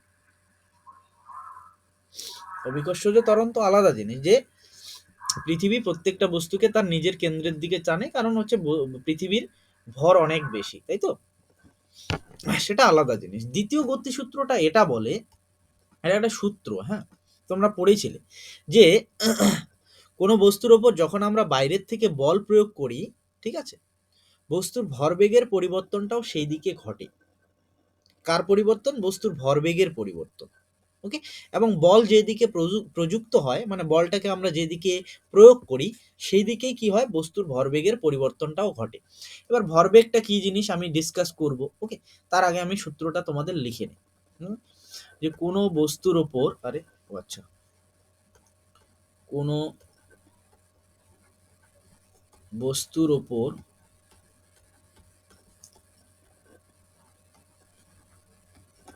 প্রযুক্ত বল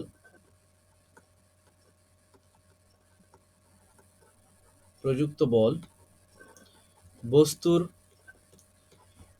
ভরবেগের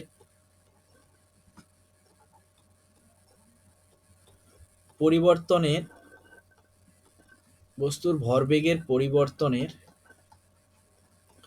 হারের সমানুপাতিক।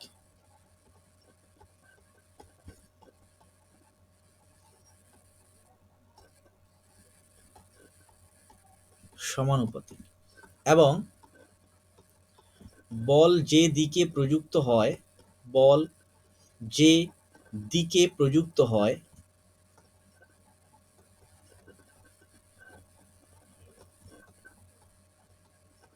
হয় বস্তুর ভরবেগের পরিবর্তনও সেই দিকে ঘটে। বস্তুর ভরবেগের পরিবর্তনও সেই দিকে হয়। ভরবেগের পরিবর্তনও সেই দিকে হয়। পরিবর্তনও সেদিকে হয়। ওকে, তাহলে দেখো কি করছি এখানে, কিন্তু আমি যে বলের কথা বলছি প্রযুক্ত বল, এই বলটা কিন্তু হচ্ছে বাহ্যিক বল, হ্যাঁ মানে বাইরের থেকে বলটা অ্যাপ্লাই করছি। মাথায় রাখবে এখানে আমরা কি বাইরের থেকে, প্রথম সূত্রেতে তো আমরা বাইরের থেকে বল প্রয়োগ করলাম না, তাই তো? বাইরের থেকে কোনো রকম বল প্রয়োগ করিনি প্রথম সূত্রটাতে। হ্যাঁ, ভালো করে রাখো জিনিসগুলো, এইভাবে মনে রাখো যে প্রথম সূত্রতে আমরা বাইরের থেকে কোনো রকম বল প্রয়োগ করিনি। ওকে, কিন্তু দ্বিতীয় সূত্রটাতে আমরা কি করছি, বাইরের থেকে বল প্রয়োগ করছি। এবার যখন আমরা বাইরের থেকে বল প্রয়োগ করছি তখন আমরা এটা দেখতে পাচ্ছি যে বস্তুর ওপর বলটা প্রযুক্ত করলে বস্তুর কি হয়, একটা ভরবেগের পরিবর্তন হয়। ওকে, এবং যে ভরবেগের যে পরিবর্তনটা হচ্ছে, সে ভরবেগের পরিবর্তনের যদি হার বের করি, হার মানে কি, হার মানে হচ্ছে সময়ের সাপেক্ষে ভরবেগের কতটা পরিবর্তন হচ্ছে। কার সাপেক্ষে? ভরবেগের পরিবর্তন, কিন্তু সময়ের সাপেক্ষে কতটা হচ্ছে সেটাকেই বলছি ভরবেগের পরিবর্তনের হার। তার সাথে কি আর সমানুপাতিক, অর্থাৎ মানে কি, বল আমরা যত বাড়াবো ভরবেগের পরিবর্তনও তত বাড়বেই। এটাই হচ্ছে মানে সমানুপাতিক, মানে বল যত বাড়াবো ভরবেগের পরিবর্তনও তত বাড়বে। ওকে, এই হচ্ছে প্রথম পার্টটা, এবং এর আগ অব্দি হচ্ছে এই প্রথম পার্টটা, যে কোনো বস্তুর ওপর আমরা যত বল বাড়াবো ভরবেগের পরিবর্তনও তত বাড়বে সময়ের সাথে সাথে। ওকে, এবং এবং এর পরে যে দ্বিতীয় পার্টটা, এটা হচ্ছে দিকটা বলেছে। ওকে, ডিরেকশন সম্পর্কে বলেছে। ডিরেকশন সম্পর্কে কি বলেছে, যে আমরা যদি একটা বস্তুকে এই দিকে বল প্রয়োগ করি, ওকে এই দিকে বল প্রয়োগ করি, তাহলে বস্তুটার যে ভরবেগের পরিবর্তন সেটাও এই দিকেই ঘটবে। এমন নয় যে আমরা এই দিকে বল দিলাম আর ভরবেগের পরিবর্তন এই দিকে ঘটলো, এটা হবে না। কোন দিকে ঘটবে? যেদিকে বল প্রয়োগ করব সেই দিকেই ভরবেগের পরিবর্তন হবে। এই হচ্ছে আমাদের দ্বিতীয় পার্টটা বলেছে, ভরবেগের পরিবর্তনও সেই দিকেই হয়। ওকে, এবার আমরা আসি, এবার কোনটাতে আসব, এই যে যাকে নিয়ে এতক্ষণ ধরে আমরা আলোচনা করছি, ভরবেগ। এই জিনিসটা কি? ওকে, ভরবেগ জিনিসটা কি সেটা আমরা দেখব। ওকে, ভরবেগ জিনিসটা আগে দেখে নেই, তারপরে আমি বলের ইয়েতে আসছি। হ্যাঁ, বলের ইয়েটাতে আসছি এবং দ্বিতীয় গতিসূত্র থেকে কি পাচ্ছি সেটাও আমি আসছি। হ্যাঁ হ্যাঁ, তোমরা কজন আছো এখন? তিনজনই আছো না? ওকে চল, আমি এবার কি নিয়ে ডিসকাস করব? আমি ডিসকাস করব ভরবেগ নিয়ে। আচ্ছা, কথাটার মধ্যে দেখো, কথাটার মধ্যে কি কি আছে আমি যদি ভেঙে দেই, কি কি আছে? ভর আর কি আছে? বেগ, তাই না? এই দুটো জিনিস আছে না? তাহলে ভর কি? ভর হচ্ছে এম, বেগ কি? বেগ হচ্ছে ভি। তাহলে এই যে ফিজিক্যাল কোয়ান্টিটিটা, এই যে ভৌত রাশিটা, এই ভৌত রাশিটাকেই আমরা ভরবেগ বলে থাকি। মানে এটা ম্যাথামেটিক্যালি ভরবেগ সমান সমান কি? ভরবেগ সমান সমান হচ্ছে ভর গুণ বেগ। ওকে, সিম্পলি ভরবেগ সমান সমান কি? ভরবেগ সমান সমান হচ্ছে ভর গুণ বেগ। এই হচ্ছে আমাদের ভরবেগ। একদম সিম্পলি মাথায় রাখো, হ্যাঁ? ভরবেগ সমান সমান সিম্পলি কি? ভর ইন্টু বেগ। স্যার, এটা তো আমরা সিম্পলি বুঝলাম যে ভরবেগ সমান সমান কি হয়, কিন্তু ভরবেগ জিনিসটা আসলে কি? মানে ফিজিক্সটা কি? এটা তো সিম্পলি বললেন যে ভরবেগকে তাহলে এভাবে মাপবো, ভর ইন্টু বেগ, p equal to M v. ভরবেগটাকে পি দিয়ে আমরা ডিনোট করি। ওকে, কি দিয়ে বোঝাই? পি দিয়ে। কিন্তু স্যার জিনিসটা কি? জিনিসটা হচ্ছে সিম্পলি, ভালো করে বোঝো, ওকে, যে কোনো একটা বস্তু যখন গতিতে থাকবে, হ্যাঁ, কোনো একটা বস্তু যখন গতিতে আছে, অর্থাৎ কি, কোনো একটা বস্তু সচল অবস্থায় আছে, তাহলে বস্তুটা কতটা সচল অবস্থায় আছে, বস্তুটা কতটা সচল অবস্থায় আছে, অর্থাৎ বস্তুটা যে মোশনে আছে, তার মোশনের মেজারমেন্টটা আমরা কি দিয়ে করব? ওকে, তো কোনো একটা বস্তু যে গতিতে আছে, তার কতটা গতিতে আছে, ওকে, সেই গতির পরিমাণটা যদি আমরা মাপতে চাই, ভালো করে শোনো, আমি বেগের কথা বলছি না কিন্তু, গতি বেগ বলছি না কিন্তু। একটা বস্তু গতিতে আছে অর্থাৎ চলছে, সেই সচল বস্তুর গতির পরিমাণ কত, গতিবেগ নয়। মানে গতিতে আছে বুঝলাম, কিন্তু গতির পরিমাণটা কত, সেই জিনিসটা বোঝানোর জন্য আমরা কি এই ভরবেগটাকে ইউজ করি।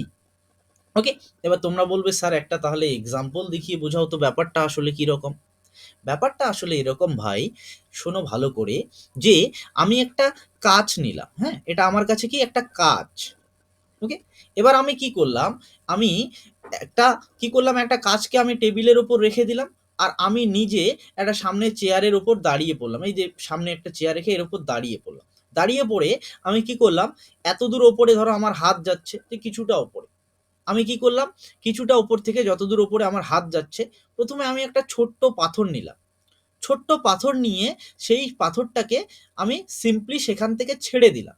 তাহলে সেই ছোট পাথরটা কি করলো, কাচের ওপর পড়লো। ওকে, কাচের ওপর পড়লো, কিন্তু কাচটার কোনো রকম ক্ষতি হলো না। কাচটার কোনো রকম ক্ষতি হলো না, যেমন ছিল সে তেমনই অক্ষত অবস্থায় আছে। ওকে, এই ঘটনাটা, এই এক্সপেরিমেন্টটা আমি করে নিলাম। তারপর আমি কি করলাম বলো তো, আমি এখন এই ছোট পাথরটার জায়গায় আমি একটা বড় 1 কেজি ওজনের পাথর নিলাম। আমি একটা বড় পাথর নিলাম 1 কেজি ওজনের। ওকে, এবার আমি কি করলাম, সেই পাথরটাকে আমি সেম হাইট থেকে, মানে আমার যতদূর হাত যাচ্ছিল ততদূর থেকে ছোট পাথরটাকে ফেলেছি। এবার সেই ততদূর হাইট থেকেই আমি বড় পাথরটাকেও ফেলে দিলাম। এবার আমি যখনই বড় পাথরটা ফেললাম, আমি তখন কি দেখলাম, যে যখনই সেটা কাচের মধ্যে পড়লো, কাচটাকে ভেঙে চুরমার করে দিল। একদম কাজটা শেষ, অবস্থা শেষ। তাহলে এখান থেকে এবার প্রশ্ন আসলো, কি প্রশ্ন, যে আমি যখন ছোট পাথরটা ফেললাম তখন তো ভাঙলো না, কিন্তু এখন ভাঙলো কেন? কারণ বস্তুটার যে ভর, সেই ভরটাকে আমরা বাড়িয়ে দিলাম, তাই না? ওকে, অর্থাৎ বস্তুটা, এই যে দেখো, তোমার হচ্ছে এই যে পাথরটা, ছোট পাথরটা সেও গতিতে ছিল, বড় পাথরটা সেও গতিতে ছিল, কিন্তু কোন গতিটার এফেক্ট বেশি? যে বড় পাথরটা, তার গতিটার এফেক্টটা বেশি করলো কাচের মধ্যে, তাই না? হ্যাঁ কি না বলো? হ্যাঁ স্যার। ওকে, তাহলে আমরা এটা বুঝতে পারছি এই এক্সপেরিমেন্ট থেকে, যে বস্তুটার গতি, বস্তুটার যে গতি, সেই গতির যদি পরিমাপ করতে চাই, সেই বস্তুটার গতির পরিমাণ কিন্তু ভরের ওপর নির্ভরশীল। যে বস্তুর ভর যত বেশি হয়, তার গতির এফেক্টটা, তার মোশনের ইফেক্টটা তত বেশি হয়। এখান থেকে এটা বুঝতে পারছি। ওকে, আমি আর একটা এক্সাম্পল দিচ্ছি তোমাদেরকে। ওকে, কি এক্সাম্পল দিচ্ছি, ধরো তোমরা একটা কোনো রকম একটা প্লাইউড নিয়েছো, ধরো একটা কি প্লাইউড নিয়েছো। প্লাইউড কিরকম হয়, পাতলা টাইপের হয়, তাই না? একটা প্লাইউড নিয়েছো তুমি, এখানে এরকম করে সোজা করে দাঁড় করিয়ে রেখেছো কোনো একটা জায়গায়, সেখান থেকে তুমি 5 মিটার দূরে, হ্যাঁ 5 মিটার দূরে দুটো তুমি কি নিয়েছো, বন্দুকের গুলি। কটা বন্দুকের গুলি? দুটো বন্দুকের গুলি নিয়েছো। ওকে, একটা গুলি কি করলে, একটা বন্দুকের বুলেট তুমি কি করলে, হাত দিয়ে এই প্লাইবোর্ডটার উপরে খুব জোরে ছুড়লে। কি দিয়ে? হাত দিয়ে, মানে যত গায়ে জোর আছে তুমি হাত দিয়ে পুরো জোরে বুলেটটাকে তুমি এই প্লাইউডের উপরে ছুড়লে। ওকে, তুমি কি দেখতে পাবে, যে বুলেটটা গিয়ে প্লাইউডে লাগলো, কিন্তু একটা আওয়াজ হলো, আবার বুলেটটা ব্যাক করে ফিরে আসলো। ওকে, কিন্তু তুমি যদি এই সেম বুলেটটাকে বা সেম টাইপের অন্য একটা বুলেটকে বন্দুকের মধ্যে ভরিয়ে, কিসের মধ্যে? বন্দুকের মধ্যে ভরিয়ে তুমি যদি সেই বুলেটটাকে চালাও, তাহলে তুমি দেখতে পাবে যে প্লাইউডটাকে ছেদ করে দিয়ে বুলেটটা বেরিয়ে চলে গেছে। ওকে, তুমি এই এক্সপেরিমেন্টটা করলে এই দুটো জিনিস দেখতে পাবে। সো এখানে এবার আমার প্রশ্ন হলো, যে বুলেটটা দুটো সেম বুলেট নিয়েছি আমি, সেম বুলেট নিয়েছি মানে কি, দুটো বস্তুর যে ভর, সেই বস্তু দুটোর ভর কিন্তু সেম, কিন্তু আমি যখন হাত দিয়ে বস্তুটাকে ছুড়ছি, তখন তার যা বেগ হবে, বন্দুক দিয়ে ছুড়লে তার বেগ কিন্তু অনেক বেশি হবে, তাই না? হ্যাঁ কি না বলো? বন্দুক দিয়ে ছুটলে, মানে বন্দুক দিয়ে যখন আমরা করব, ফায়ার করব, তখন কিন্তু সেই বুলেটটার স্পিড অনেক অনেক বেশি হবে হাত দিয়ে ছোড়ার তুলনায়, তাই না? ওকে, সেজন্যই কি হবে, প্লাইউডটাকে ছেদ করে বেরিয়ে যাবে। সো এখান থেকে আমরা কি বুঝতে পারছি, এখান থেকে এটা বুঝতে পারছি, এই বুলেটটাও গতিতে ছিল, এই বুলেটটাও গতিতে আছে, কিন্তু এই গতিটা অনেক বেশি ইফেক্টিভ, অনেক বেশি কার্যকর, কারণ এই যে বুলেটটা, এই বুলেটটার বেগটা অনেক বেশি। অর্থাৎ আমরা কি বুঝতে পারছি, আমরা প্রথম এক্সাম্পল থেকে বুঝতে পারলাম, বস্তুর ভর যত বেশি হয়, ওকে, বস্তুর ভর যত বেশি হয়, তার গতির এফেক্ট তত বেশি হয়।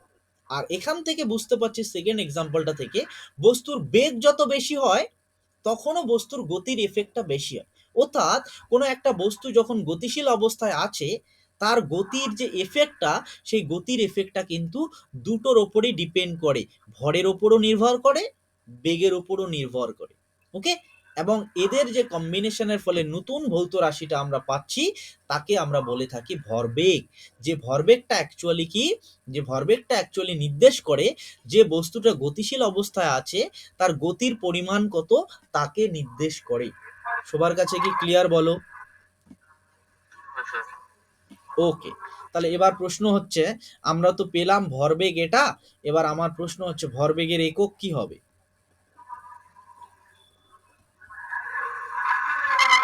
তুমি একটু মিউট করো, সায়ন একটু মিউট করো, আওয়াজ শোনা যাচ্ছে তোমার, ব্যাকগ্রাউন্ড আওয়াজ।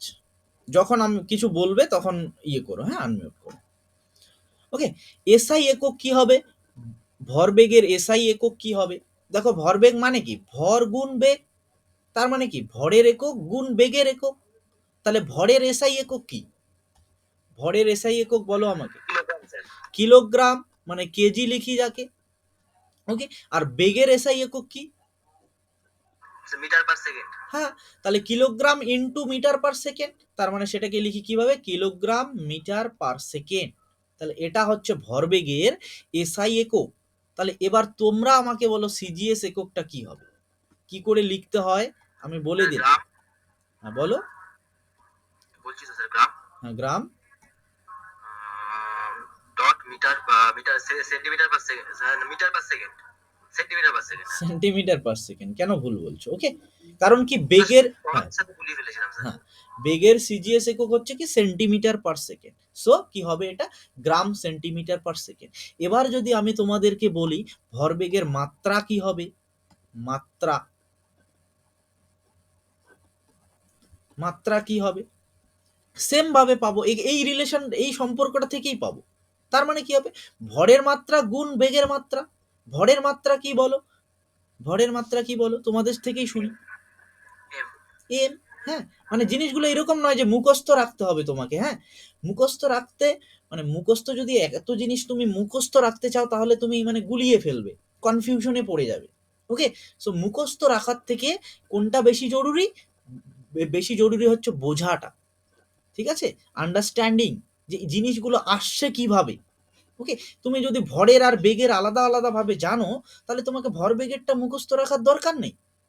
ভর ইন্টু বেগ, ভরেরটা কি এম, বেগেরটা কি জানো, বেগের মাত্রা বলো। L to the power minus two. হ্যাঁ, না না, ভালো করে বলো, -2 না, বেগ। একটু আগেই তো তুমি বললে বেগ ত্বরণ। আমি প্রথম প্রশ্নটাতেই জিজ্ঞেস করেছি, কেন জিজ্ঞেস করেছি জানো? এই যে প্রথম প্রশ্নটাতেই জিজ্ঞেস করেছি, দেখো। আচ্ছা মাইনাস।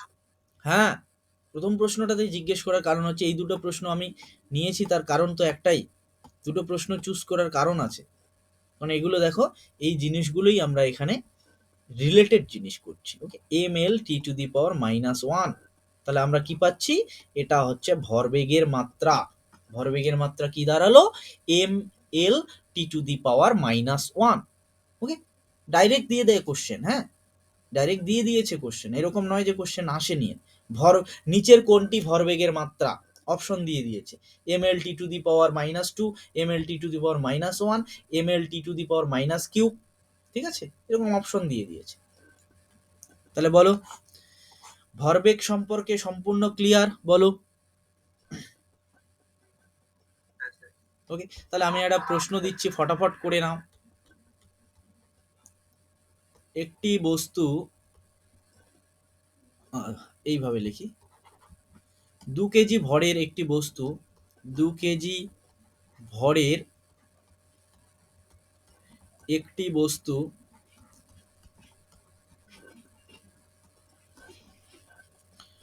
18 কিলোমিটার প্রতি ঘন্টায়, 18 কিলোমিটার প্রতি ঘন্টায়, 18 কিলোমিটার পার আওয়ার বেগে চলছে। ওকে, বস্তুটির ভরবেগ কত? 36 কিলোগ্রাম, 34 কেজি। বস্তুটির ভরবেগ কত? হ্যাঁ, এই হচ্ছে ভুলটা করে বসলে না।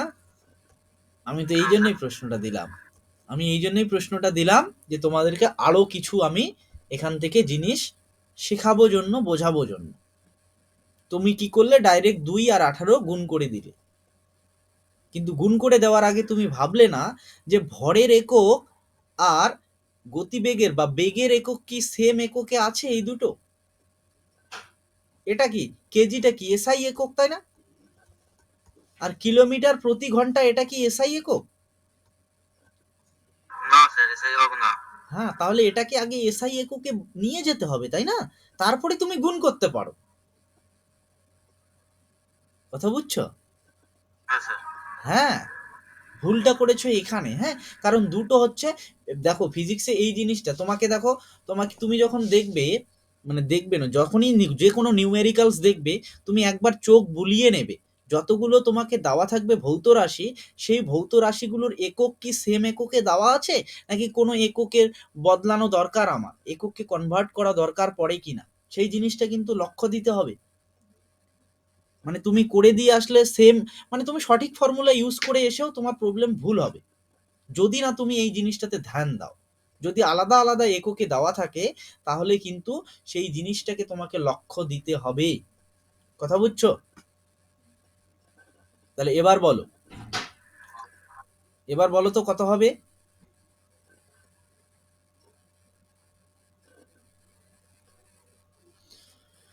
ওই তো স্যার 10। 10। ইউনিটটা কি হবে, এককটা কি হবে? এককটা কি হবে? একক এসআই এককই থাকবে, কেজি। ভরবেগের কি এসআই একক কেজি? একটু আগেই না দেখলাম। স্যার ভরের তো এসআই একক কিলোগ্রাম। না না, বের করতে বলেছি তো ভরবেগ, তো ভরবেগটা 10 মানে, তাই ভরবেগ যদি 10 হয়, তার মানে ভরবেগের এককই হবে 10-এর সাথে। ভরবেগের এসআই একক হবে। হ্যাঁ, ভরবেগের এসআই একক কত?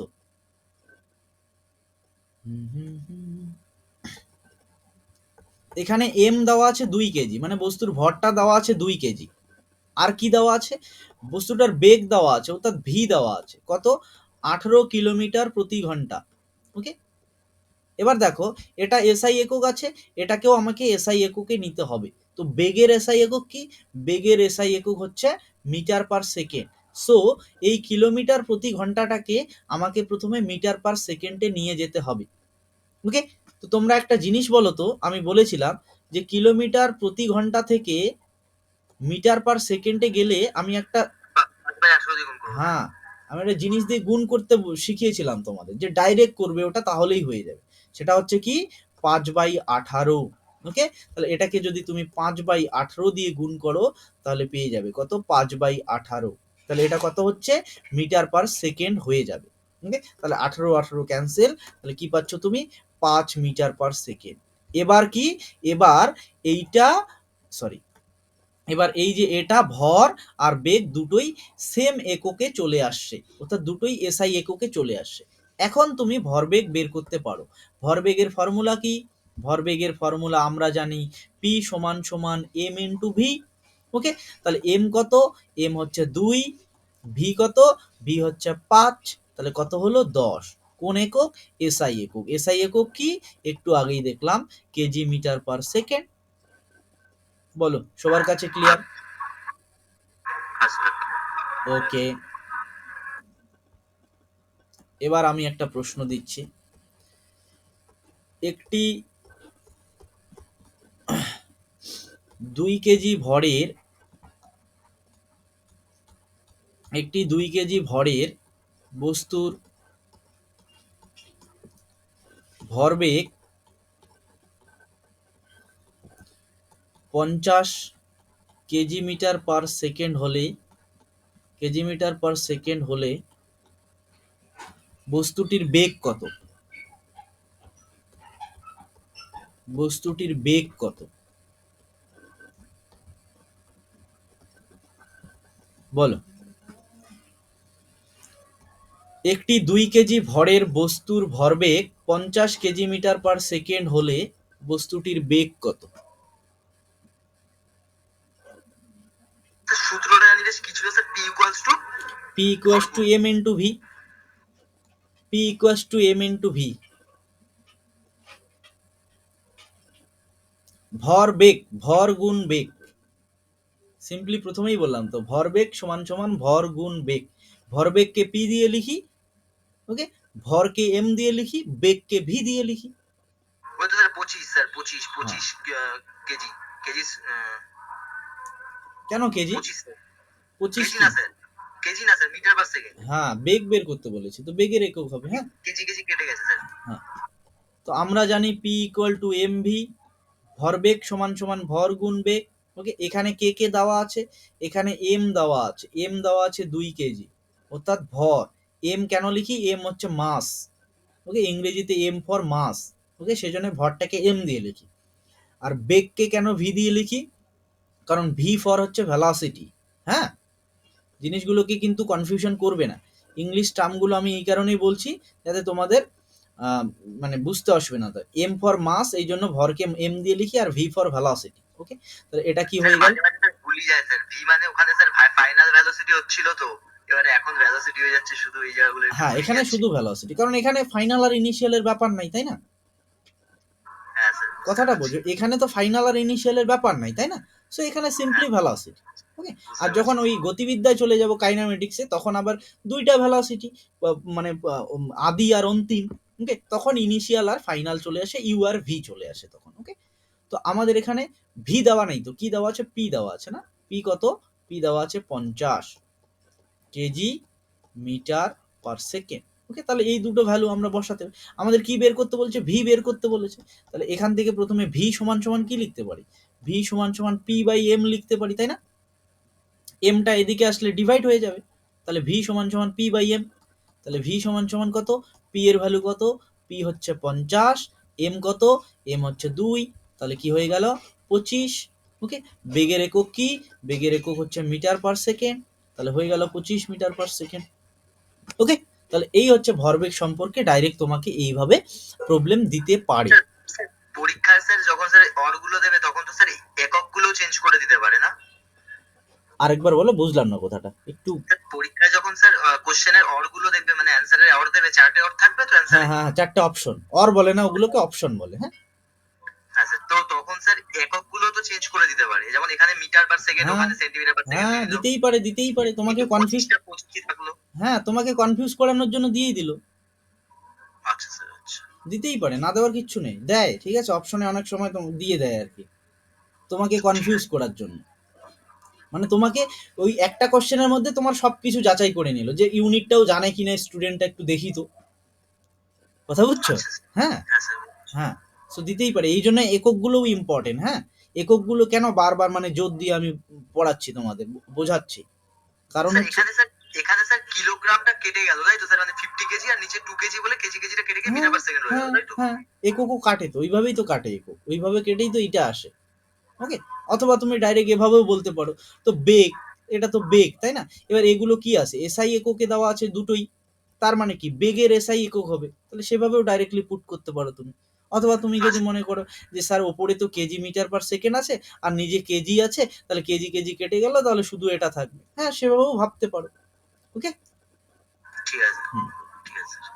দুই, আমি যে দুইটা বললাম সেই দুইটাই ঠিক, তুমি এখন কিভাবে ভাববে তোমার উপর ডিপেন্ড করবে। ওকে, কিন্তু যেভাবেই ঠিক ভাবো আছে না কেন তুমি সেম রেজাল্ট পাবে, এরকম নয় যে তুমি আলাদা আলাদা রেজাল্ট পাবে। ওকে, কারণ দুটোই হচ্ছে ঠিক ভাবনা, এই জন্যই তুমি একই রেজাল্ট পাবে। ওকে, যদি তোমার ভাবনাটা ভুল হতো তাহলে তোমার রেজাল্টটা ভুল চলে আসতো।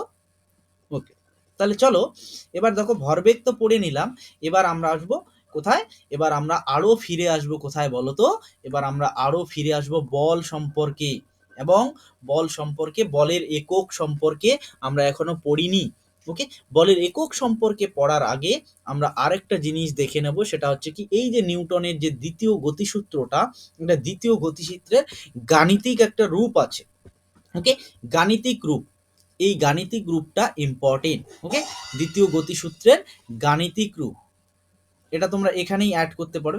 এটা কি করে আসলো, এটা কি করে আসলো, এটা আমাদের ইম্পর্টেন্ট নয়, কারণ আমাদের এই পরীক্ষার তো মানে তোমাকে বলবে না যে এই সমীকরণটা প্রতিষ্ঠা করো, এটা তো বলবে না। ওকে, সো আমরা ওটা দেখতে যাব না। হ্যাঁ, কি করে আসলো সেটা আমরা সেটা আমরা অত হেডেক নিচ্ছি না, যে কি করে আসলো আবার দেখবো, সেখানে আবার 20 মিনিট খরচ। ওকে, সেটা আমরা করছি না, এই কারণেই করছি না কারণ আমাদের এই পরীক্ষাটাতে প্রয়োজন নেই। কিন্তু কোনটা প্রয়োজন, গাণিতিক রূপটা প্রয়োজন, এবং এই রূপটা ভেরি ভেরি ইম্পর্টেন্ট। আমি বলছি, কিন্তু লেখার আগে আমি বলছি কি, এই গাণিতিক রূপটা হচ্ছে এইরকম, যে বল সমান সমান কি, বল সমান সমান ভর গুণ ত্বরণ। কি, বল সমান সমান ভর গুণ ত্বরণ, এটা হচ্ছে দ্বিতীয় গতিসূত্রের গাণিতিক রূপ, যাকে আমরা কি, যাকে আমরা বলকে, বলকে আমরা কি, তোমার হচ্ছে বলের সিম্বল আমরা কি ইউজ করি, F, F for force. Okay, force সমান সমান কি, M into A, M for হচ্ছে মাস, এ ফর হচ্ছে অ্যাক্সেলারেশন, অ্যাক্সেলারেশন মানে ত্বরণ, F equal to M A, very very important. Okay, একদম সেট করে নাও, F equal to M A, বল সমান সমান ভর গুণ ত্বরণ। এটা কার গাণিতিক রূপ, কোন গতিসূত্র থেকে পাচ্ছি, দ্বিতীয় গতিসূত্র থেকে। অনেক সময় এই প্রশ্নটাও করে যে এফ সমান সমান এম এ, এটি আমরা কোন গতিসূত্র থেকে পাই, প্রথম দ্বিতীয় তৃতীয় নাকি কোনোটাই নয়। সো তোমাকে তখন বলতে হবে যে এটা কিন্তু আমরা দ্বিতীয় গতিসূত্র থেকে পাই। এবার প্রশ্নটা হচ্ছে, এই যে আমরা গাণিতিক রূপটা পেলাম, তাহলে এই গাণিতিক রূপ দ্বারা আমরা এখন বলের পরিমাপ করতে পারবো তাই না, বলটাকে মাপতে পারবো যে কতটা বল হলো, হ্যাঁ কি না বলো? হ্যাঁ স্যার পারবো। ওকে, তাহলে দেখো এই যে এই জিনিসটাকে আমি আবার রিলেট করাচ্ছি প্রথম সূত্রের সাথে। প্রথম সূত্রে আমরা কি পেয়েছিলাম, প্রথম সূত্রে আমরা বলের একটা প্রকৃতিগত সংজ্ঞা পেয়েছি, প্রকৃতিগত মানে তার নেচারটা কি রকম সেটা আমরা জেনেছি প্রথম সূত্রটা থেকে। কিন্তু বলটাকে যে মাপবো, পরিমাপ করব, সেই পরিমাপের আইডিয়াটা কোন সূত্র থেকে পাচ্ছি, সেটা কিন্তু পাচ্ছি দ্বিতীয় গতিসূত্র থেকে। ওকে, সো এই দুটো কিন্তু কনফিউজ করো না, দুটো কোশ্চেনই ইম্পর্টেন্ট। একটা হচ্ছে বলের প্রকৃতিগত সংজ্ঞা, আর একটা হচ্ছে বলের পরিমাপগত সংজ্ঞা বা পরিমাপের ধারণা। কথার দুটো কি ক্লিয়ার বলো? এখান থেকে কি পাচ্ছি, বলের পরিমাপ, বলের পরিমাপ পাচ্ছি আমরা, বলটাকে পরিমাপ করতে পারি, মানে বলটা কত হচ্ছে, কতটা ভ্যালু হচ্ছে। ওকে, বলের পরিমাপ পাই আমরা এই দ্বিতীয় গতিসূত্র থেকে, আর প্রথম গতিসূত্র থেকে তার প্রকৃতিগত ধারণা পেয়ে থাকি। কথাটা ক্লিয়ার বলো, নাকি বুঝতে অসুবিধা হচ্ছে বলো? স্যার এই জিনিসটা একটু স্যার বুঝলাম না স্যার। ওকে, আমি একটা কথা বলছি, যে আমি যদি তোমাকে জিজ্ঞেস করি, ভাই তোমার বাড়ির থেকে বাজারটা কোন মানে বাজার, সিম্পলি এইভাবে যদি বলি আমি তোমাকে, ভাই তোমার বাড়ির থেকে বাজারটা কত দূর হবে, কত দূর হবে, তোমাকে একটা নির্দিষ্ট বলতে হবে, 1 কিলোমিটার, 2 কিলোমিটার, তাই তো? হুম? তুমি এইভাবে বলতে পারো একটা নির্দিষ্ট পরিমাপ দিয়ে, ওকে। অথবা তুমি এটা বলতে পারো যে দাদা, আমার বাড়ির থেকে বাজার একদম পাশেই আর কি, বাড়ির থেকে বাজার পাশেই, একদম নয়, শুধু এটা বললো বাড়ির থেকে বাজার পাশেই, কিন্তু তুমি এটা কোনো ধারণা দিলে না, 100 মিটার, 200 মিটার, 300 মিটার কিচ্ছু বললে না, ওকে। তো দুইটা কথা হয়, একটা হচ্ছে বাড়ির থেকে আমার বাজার পাশেই, আর একটা হচ্ছে বাড়ির থেকে আমার বাজার 100 মিটার দূরে, ওকে। তাহলে দেখো, প্রথমটাতে তুমি কি পাচ্ছ, প্রথমটাতে তুমি বুঝতে পারছো, একটা প্রকৃতি বুঝতে পারছো যে বাড়ির থেকে বাজারের দূরত্ব কতটা, এটা প্রকৃতিগত ব্যাপার পাচ্ছ। কিন্তু দ্বিতীয়টাতে কি তুমি একদম এক্স্যাক্টলি পরিমাপ পাচ্ছ যে কত দূর? না স্যার। পরিমাপ, পরিমাপ মানে 100 মিটার বা 200 মিটার দূর, এই যে না স্যার, পাচ্ছি না। না না, আমি যদি বলি যে বাড়ির থেকে আমার বাজার 100 মিটার দূরে, তাহলে আমি পাচ্ছি না একটা পরিমাপগত হ্যাঁ ধারণা? স্যার, পাচ্ছি হ্যাঁ, পাচ্ছি। ওকে। তাহলে এটা হচ্ছে পরিমাপগত ধারণা, আর এটা হচ্ছে প্রকৃতিগত ধারণা, ওকে। এবার এখানে ফিরে আসো, যে প্রথম সূত্রটা থেকে কি পেয়েছিলাম, প্রথম সূত্রটা থেকে আমরা যে বলের সংজ্ঞাটা পেয়েছিলাম, সেই সংজ্ঞাটা কি রকম পেয়েছিলাম, সেই সংজ্ঞাটা এরকম পেয়েছিলাম আমরা, যে মানে কোনো বস্তুর ওপর যখন আমরা বল প্রয়োগ করি, সেই বলটা কি বস্তুর অবস্থার পরিবর্তন করতে পারে, সেটা গতিশীল অবস্থার হোক বা স্থির অবস্থার হোক, তার অবস্থার পরিবর্তন করতে পারে, কিন্তু তার অবস্থার যে কতটা পরিবর্তন করবে সেটা সম্পর্কে কোনো ধারণা আমরা পাইনি কিন্তু প্রথম সূত্র থেকে, পেয়েছে কি? না যে স্যার, হ্যাঁ, পাইনি স্যার। ওকে। তো সেই জন্যই হচ্ছে সেটা প্রকৃতিগত, কারণ বলটা কি করছে সেটা আমরা পেয়েছি, সে কি করছে সেটা পেয়ে গেছি, কিন্তু বলটা যে কতটা হচ্ছে বা তাকে কিভাবে পরিমাপ করব সেটা আমরা পাচ্ছি এই সূত্রটা থেকে, দ্বিতীয় গতিসূত্র থেকে। এই জন্যই আমরা বলে থাকি যে দ্বিতীয় গতিসূত্র থেকে আমরা বলের পরিমাপগত সংজ্ঞা পাই, আর প্রথম সূত্র থেকে প্রকৃতিগত সংজ্ঞা পাই। বুঝেছি স্যার, বুঝেছি স্যার, হ্যাঁ, বুঝেছি। ওকে। ভালো হ্যাঁ করে স্যার, বাড়িতে বুঝেছি। আরেকবার রিভাইজ করে নেবে, হ্যাঁ, রিভাইজ করে নেবে, এবং নিজের মতো, নিজের মতো ব্যাপারটাকে সাজিয়ে নেবে, যে আমি কি বলেছিলাম একটু মনে করে, মানে একটু মনে করার চেষ্টা করবে যে স্যার কি বলেছিল, তাহলে তোমার ব্যাপারটা ক্লিয়ার হয়ে যাবে, আর ওকে। এবং সব, স্যার। হ্যাঁ, এবং একটা জিনিস আমি বলবো, মানে আহ, ছোট বয়সে একটা জিনিস হয়, যে প্রথমে ক্লাস করার সময় আমরা সব জিনিসগুলো বুঝতে পারি, তারপরে আবার কিছুদিন পরে ভুলে যাই, হ্যাঁ। এই ভুলে যাওয়াটাকে বন্ধ করতে কি করতে হবে বলো তো, তোমাকে রিভাইজ করতে হবে, ওকে। আমাদের হিউম্যান ব্রেনের এটা হচ্ছে সবচেয়ে বাজে দিক, তুমি বুঝতে পারবে ঠিকই, কিন্তু একটা সময় পর তুমি ভুলে যাবে, এত ভুলে যাবে মানে জঘন্য ভারে ভুলে যাবে, ওকে। সো সেগুলোকে রিভাইভ করার বা মনে রাখার একটাই জিনিস, তুমি হচ্ছে বেশি না, তুমি এক মাসে, এক মাসে 5 বার একটা জিনিসকে রিভাইজ দাও, তুমি আগামী 1 বছর সেটাকে ভুলবে না। সো রিভিশনটা বিগ ফ্যাক্টর, তুমি যদি একসাথে মাথায় অনেক কিছু জিনিস রাখতে চাও, so revision is the big factor, revision করতে হবে ভাই, সেটা নিজস্ব স্ট্রাগল, সবাইকে বলছি আমি, হ্যাঁ, নিজস্ব স্ট্রাগল এটা সম্পূর্ণ, ওকে। তাহলে দেখো, এখান থেকে আমরা বলের পরিমাপগত একটা সংজ্ঞা পাচ্ছি, এবং বল পরিমাপ করতে পারছি, এটা আমাদের দ্বিতীয় সূত্র হচ্ছে গাণিতিক রূপ, ওকে। তাহলে এখান থেকে আমরা এবার দেখব, এই যে বল যে পেলাম, তাহলে বলের আমরা এখন একক সম্পর্কে একটু আলোচনা করব, একক, বলের একক কিরকম হয়, ওকে। তাহলে দেখো, বলের আমরা দু ধরনের একক আমরা অ্যাকচুয়ালি ইউজ করে থাকি, তোমাদের সিলেবাসে এখনো অবধি, ওকে। আমি বলছি যে দু ধরনের একক হয়, একটা হচ্ছে পরম একক, ওকে, আর একটা হচ্ছে অভিকর্ষজ একক। কি হয়? অভিকর্ষজ একক, অভিকর্ষজ একক, ওকে। তো আমি পরম এককটা নিয়েই আমি ডিসকাস করছি, ওকে। অভিকর্ষজ একক সম্পর্কে আমি পরে একদিন বলবো তোমাদেরকে, আজকে শুধু আমি পরম একক নিয়ে বলবো, ওকে। তো পরম একক যদি আমি তোমাদেরকে ডিসকাস করতে চাই, তাহলে এখান থেকেই আমি তোমাদেরকে বলবো, এই যে আমি পেলাম বলের যে আমি গাণিতিক রূপটা পেলাম, বলকে আমরা গাণিতিকভাবে কি করে প্রকাশ করছি, এই যে রূপটা পেলাম, এখান থেকে আমি যদি বলি তোমাদেরকে, বলের আমাকে এসআই এককটা বলো তো, তাহলে বলের এসআই একক সমান সমান কি হবে? ভরের এসআই একক গুণ ত্বরণের এসআই একক, হ্যাঁ স্যার। তাহলে কি হবে সেটা বলো তো একবার আমাকে। স্যার কিলোগ্রাম পার হচ্ছে ত্বরণের এসআই একক, ত্বরণ হচ্ছে মিটার পার সেকেন্ড স্কোয়ার। ভালো করে বলো। হ্যাঁ sir, metre per second square তো এসআই একক। হ্যাঁ পুরোটা বলো, তাহলে পুরোটা কি দাঁড়াচ্ছে? হ্যাঁ স্যার, কিলোগ্রাম কিলোগ্রাম ডট হ্যাঁ metre per second square. Yes. Okay, তাহলে দেখো প্রথমে আমরা ভরের একক বসালাম, গুণ ত্বরণের একক। ত্বরণের একক হচ্ছে এটা মিটার পার সেকেন্ড স্কোয়ার এসআইতে। ওকে, তাহলে এই যে এককটা, এই এককটাকে আমরা একটা, এই যে আমাদের যে আমরা যাকে নিয়ে আলোচনা করছি, যার সূত্র পড়ছি, মহান বিজ্ঞানী, হ্যাঁ মহান বিজ্ঞানী, ইনি মানে সত্যি মানে তোমরা ধারণা করতে পারবে না কোনোদিনও যদি নিউটন সম্পর্কে তোমরা পড়ো। মানে জীবনে এত কিছু করে গেছেন, মানে সীমা নেই। একটা মানুষ একটা জীবনে যে এত কিছু করতে পারে, মানে ইনাদেরকে দেখলে বোঝা যায় আর কি জীবনে কত কি করছে, কোথায় কন্ট্রিবিউশন নেই। ফিজিক্স, ম্যাথ, যেখানে সেখানে নিজের মানে ট্যালেন্ট দেখিয়ে গেছে। এত জিনিস জীবনে পড়ে গেছে যে আমরা আমাদের বুঝতেই হিমশিম খেয়ে যাই আমরা।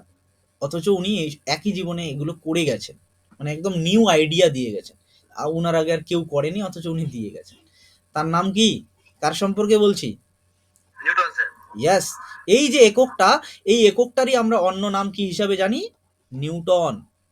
Sorry, Newton. এই এককটাকে আমরা কি বলি? নিউটন। মাথায় রাখবে কিন্তু, নিউটন আসলে অন্য কোনো একক নয়। নিউটন হচ্ছে কোন এককটা?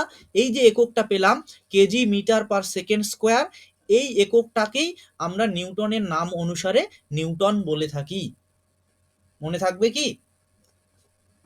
ওকে, হ্যাঁ স্যার। নিউটন কিন্তু অন্য একক নয়। কোনোদিন যদি কোনো ভাই জিজ্ঞেস করে যে নিউটন, নিউটন অন্য কোনো একক নয়, অ্যাকচুয়ালি এই এককটা, আর উনার নাম অনুসারে আমরা এই এককটাকে নিউটন বলে থাকি, কারণ উনাকে ট্রিবিউট দেওয়ার জন্য। উনি এত কিছু করেছেন, এটুকু তো মানে মানে এটুকু সামান্য আর কি। ওকে, আর হচ্ছে দেখো সিজিএস এ যদি আমি লিখি, সিজিএস এ যদি এই এককটাকে লিখি তাহলে কি রকম হবে বলো? এটা sir CGS gram dot hmm, centimetre cube, centimetre per second square. Yes. এই যে এককটা আসলো, এই এককটাকে আমরা বলে থাকি ডাইন। কি বলে থাকি? ডাইন। ওকে,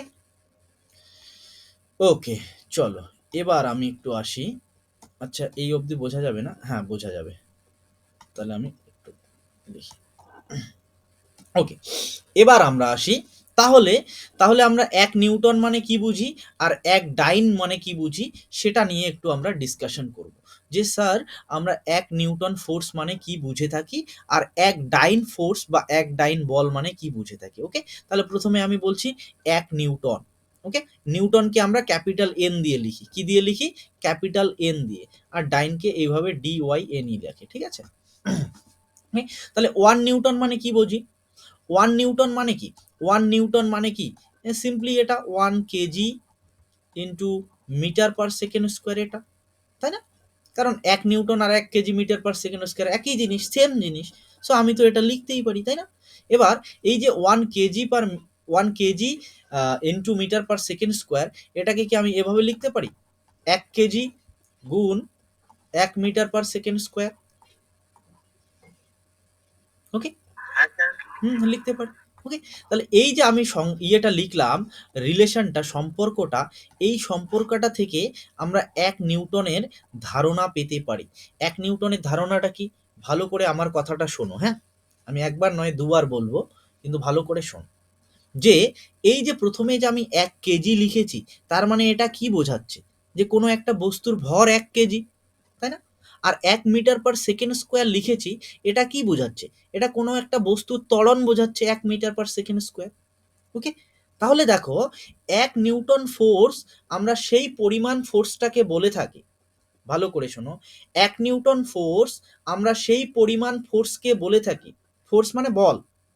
ওকে, 1 নিউটন বল, আমরা সেই পরিমাণ বলকে বলে থাকি যে পরিমাণ বল 1 কেজি একটা বস্তুর ওপর প্রয়োগ করলে, যে পরিমাণ বল একটা 1 কেজি বস্তুর ওপর প্রয়োগ করলে ওই বস্তুটার মধ্যে 1 মিটার পার সেকেন্ড স্কোয়ার ত্বরণ সৃষ্টি হয়, তবেই আমরা ওই পরিমাণ বলকে কি বলবো? এক নিউটন বল বলবো।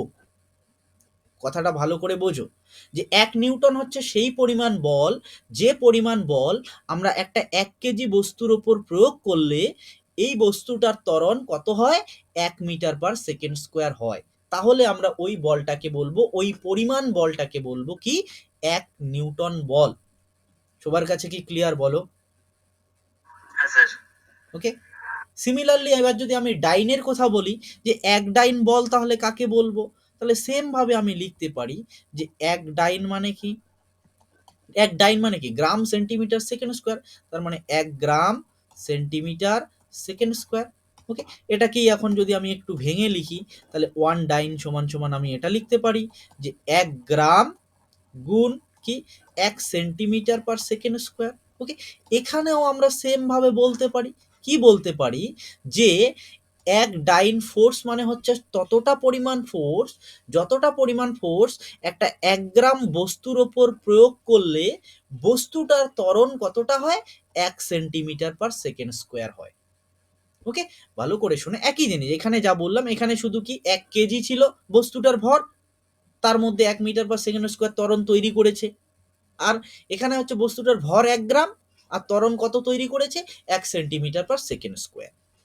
বলো, নিউটনের সংজ্ঞা আর ডাইনের সংজ্ঞা কি সবার কাছে ক্লিয়ার সংজ্ঞা? হ্যাঁ স্যার। ওকে, ওকে, ওকে। এবার এখান থেকে আরেকটা জিনিস ইম্পর্টেন্ট কি, এই নিউটন আর ডাইনের মধ্যে সম্পর্ক, যে 1 নিউটন সমান সমান কত ডাইন, এটা কিন্তু এই সম্পর্কটা কিন্তু ইম্পর্টেন্ট। ওকে। অনেক সময় ডাইরেক্ট জিজ্ঞেস করে যে 1 নিউটন সমান সমান কত ডাইন। ওকে। তাহলে দেখো আমি এস্টাবলিশ করে দেখাচ্ছি। ওকে। আমি কি করে আসলো সেটা বলো, কেউ জানো? জেনে থাকলে বলো, জেনে থাকলে বলো, একবার এক্সারসাইজ হয়ে যাবে, আর ভুলবে না কোনোদিন। হ্যাঁ বলো। ইয়েস, 10⁵ ডাইন। ওকে। ওকে। সো দেখো 10⁵ সরি ডাইন কি করে আসলো একটু দেখে নেওয়া যাক। ওকে। দেখো 1 নিউটন মানে কি, 1 নিউটন মানে হচ্ছে এটা 1 কেজি ইন্টু 1 মিটার/সেকেন্ড স্কোয়ার। একটু আগেই আমরা এটা দেখলাম, তাই না? এই যে এটা 1 নিউটন সমান সমান এটা লিখতে পারি, তাই না? এবার আমি কি করছি, কেজিটাকে গ্রামে কনভার্ট করব, কেজিটাকে কিসে নিয়ে যাব, গ্রামে। কেজিটাকে যদি গ্রামে নিয়ে যাই আমি লিখতে পারি 1000 গ্রাম, 1 কেজি সমান সমান 1000 গ্রাম, তাই না? হ্যাঁ স্যার। হ্যাঁ। আর মিটারটাকে আমি সেন্টিমিটারে নিয়ে যাব, মিটারটাকে সেন্টিমিটারে নিয়ে গেলে তাহলে কি 1 মিটার সমান সমান কত সেন্টিমিটার, 100 সেন্টিমিটার, তাই না? হ্যাঁ কি না বলো? হ্যাঁ স্যার। আর সেকেন্ডটা সেকেন্ডই থাকবে। ওকে।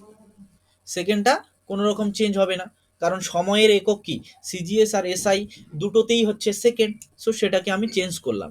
এবার আমি কি করলাম, এবার আমি এককগুলোকে এককের সাথে গুণ করে দিলাম, আর নাম্বারগুলোকে নাম্বারের মতো রাখলাম।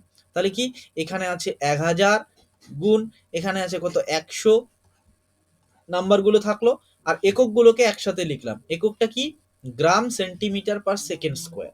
ওকে। এটা কোন একক, এটা কোন একক বলো,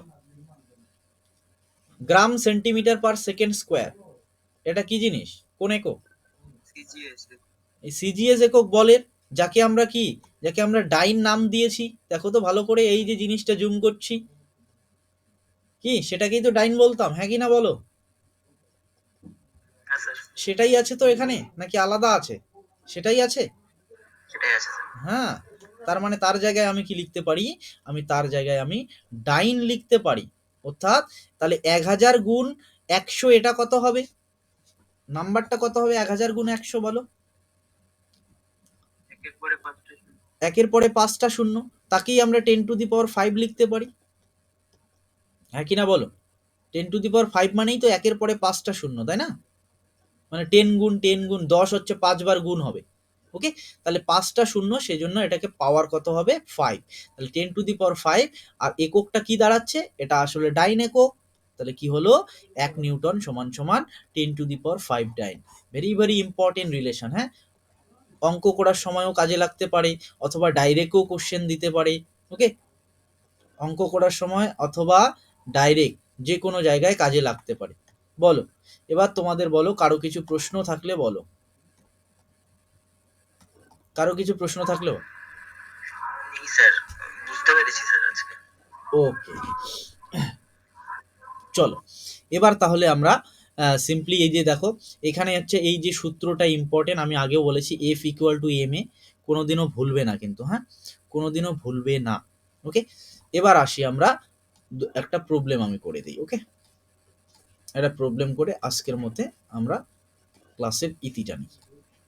তোমরা বাড়িতে পড়বে কিন্তু, আমি আবারও বলছি, হ্যাঁ আমি আবারও বলছি, বাড়িতে পড়াশোনা করবে, রিভিশনটা ভালো মতো করবে।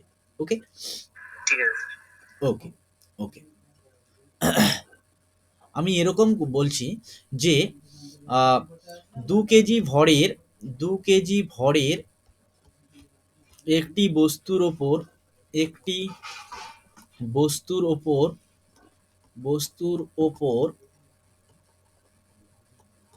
5 মিটার/সেকেন্ড স্কোয়ার ত্বরণ তৈরি করতে হলে বস্তুটির ওপর কত বল প্রয়োগ করতে হবে?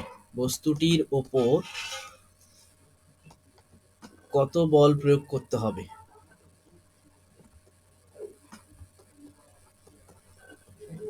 বলো।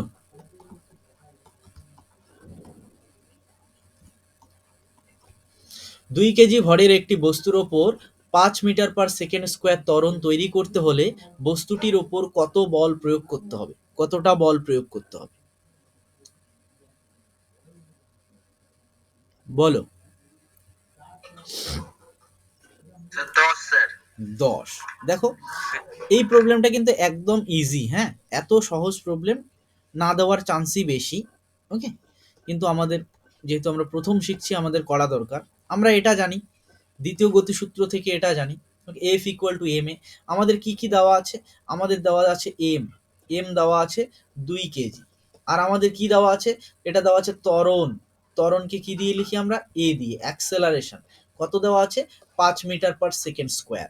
ওকে, তাহলে এই দুটো ভ্যালু আমরা সিম্পলি বসিয়ে দিলাম। M equal to 2, A equal to 5, তাহলে কি পেয়ে গেলাম? 10। ওকে, দুটোই কি এসআই এককে আছে, তাহলে কি বলের এককটাও এসআই হবে, তাহলে কত? এফ সমান সমান হবে 10 নিউটন। ওকে, কিন্তু এবার আমি একটা দিচ্ছি, প্রবলেম দিচ্ছি, যে প্রবলেমটার মধ্যে একটু মিক্সড আছে। ওকে, কিরকম মিক্সড? ওকে, তার আগে আমি বলে দিই একটু। আচ্ছা, এখান থেকেই দেখো যে আমরা কি জানি, এফ ইকুয়াল টু, আমরা এটা জানি এম ইন্টু এ, এটা আমরা জানি, তাই তো? আবার অ্যাক্সেলারেশন সমান সমান আমরা কি জানি বলো তো? অ্যাক্সেলারেশনের যে সংজ্ঞা পড়েছিলাম, হ্যাঁ অ্যাক্সেলারেশনের, sir, v minus U by T. Yes, V minus U by T. Okay, তাহলে এ সমান সমান আবার এটা। ওকে, তাহলে আমি যদি এখানে এ লিখে দিই, তাহলে এটাকে আমি এরকমও লিখতে পারি, M into V minus U divided by T. তাহলে এফ সমান সমান কিন্তু এটাও লেখা যায়। ওকে, সো এটা ডাইরেক্ট মনে রাখার দরকার নেই। ওকে, এটা ডাইরেক্ট মনে রাখার দরকার নেই। তোমাদের মনে রাখতে হবে কি, যে এ সমান সমান এটা, এটা মনে রাখলেই তোমরা প্রয়োজন মতো এর জায়গায় এটা পুট করতে পারবে। ওকে, এবার যে প্রবলেমটা এটা দিচ্ছি, স্যার কখন, এটা কখন পুট করব, মানে কোন সময় এটা লাগবে? f য- equals to m into e যেটা লিখলেন। এই যে দেখো, মানে কখন ইউজ করতে পারবে? যখন তোমাকে সময় দেওয়া থাকবে, প্রাথমিক বেগ, অন্তিম বেগ, এগুলো সম্পর্কে প্রবলেমে বলে দেওয়া থাকবে, তখন তোমাকে এটা অ্যাপ্লাই করতে হবে। এই প্রবলেমটাতে কি কোথাও বলে দেওয়া আছে প্রাথমিক বেগ বা সময়ের কথা? না, না স্যার। কিছু আছে কি? নেই। ওকে, না। তাহলে যখন বলে দেওয়া থাকবে তখন তোমাকে অ্যাপ্লাই করতে হবে। কথা বুঝছো? হ্যাঁ স্যার, বুঝি। ওকে, হ্যাঁ। তো এবার যে প্রবলেমটা আমি করাতে যাচ্ছি, সেই প্রবলেমটাতে এরকম ধরনের কিছু তোমাকে দেওয়া আছে। ওকে, তাহলে সেই জিনিসটা আমরা দেখে নেওয়া যাক। কি বলেছে প্রবলেমটা? বলেছে এরকম যে 1 কেজি ভরের একটি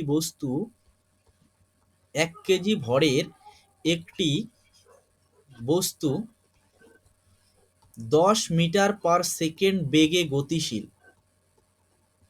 এত বেগে গতিশীল, হ্যাঁ। ওকে, এবার কি বলেছে, যে বস্তুটিকে 4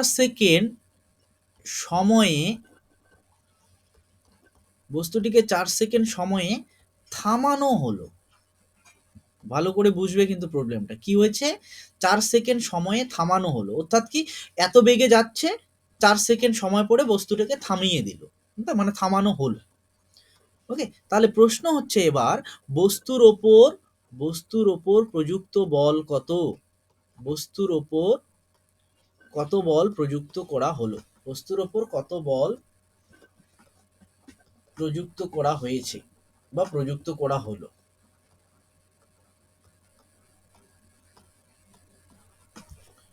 প্রযুক্ত করা হলো, বলো কি করে করবে। ওই তো স্যার আগের যে সূত্রটা দিলেন ওটা অ্যাপ্লাই করে করবো। হ্যাঁ, তো এখানে ইউ আর ভি এর মান কিরকম হবে বলো তো, এম তো দেওয়া আছে। হ্যাঁ, ইউ হচ্ছে 10 মিটার/সেকেন্ড আর ভি হবে 0। হ্যাঁ, ওকে, তাহলেই হয়ে যাবে, দেখো পুট করে দাও, তাহলেই পেয়ে যাবে অ্যান্সার। ওকে, তাহলেই পেয়ে যাবে অ্যান্সার তুমি। কিন্তু একটা জিনিস তোমরা এখানে দেখো, তুমি যে জিনিসটা আসবে সেই জিনিসটা আমি বলে দিচ্ছি। হুম হুম,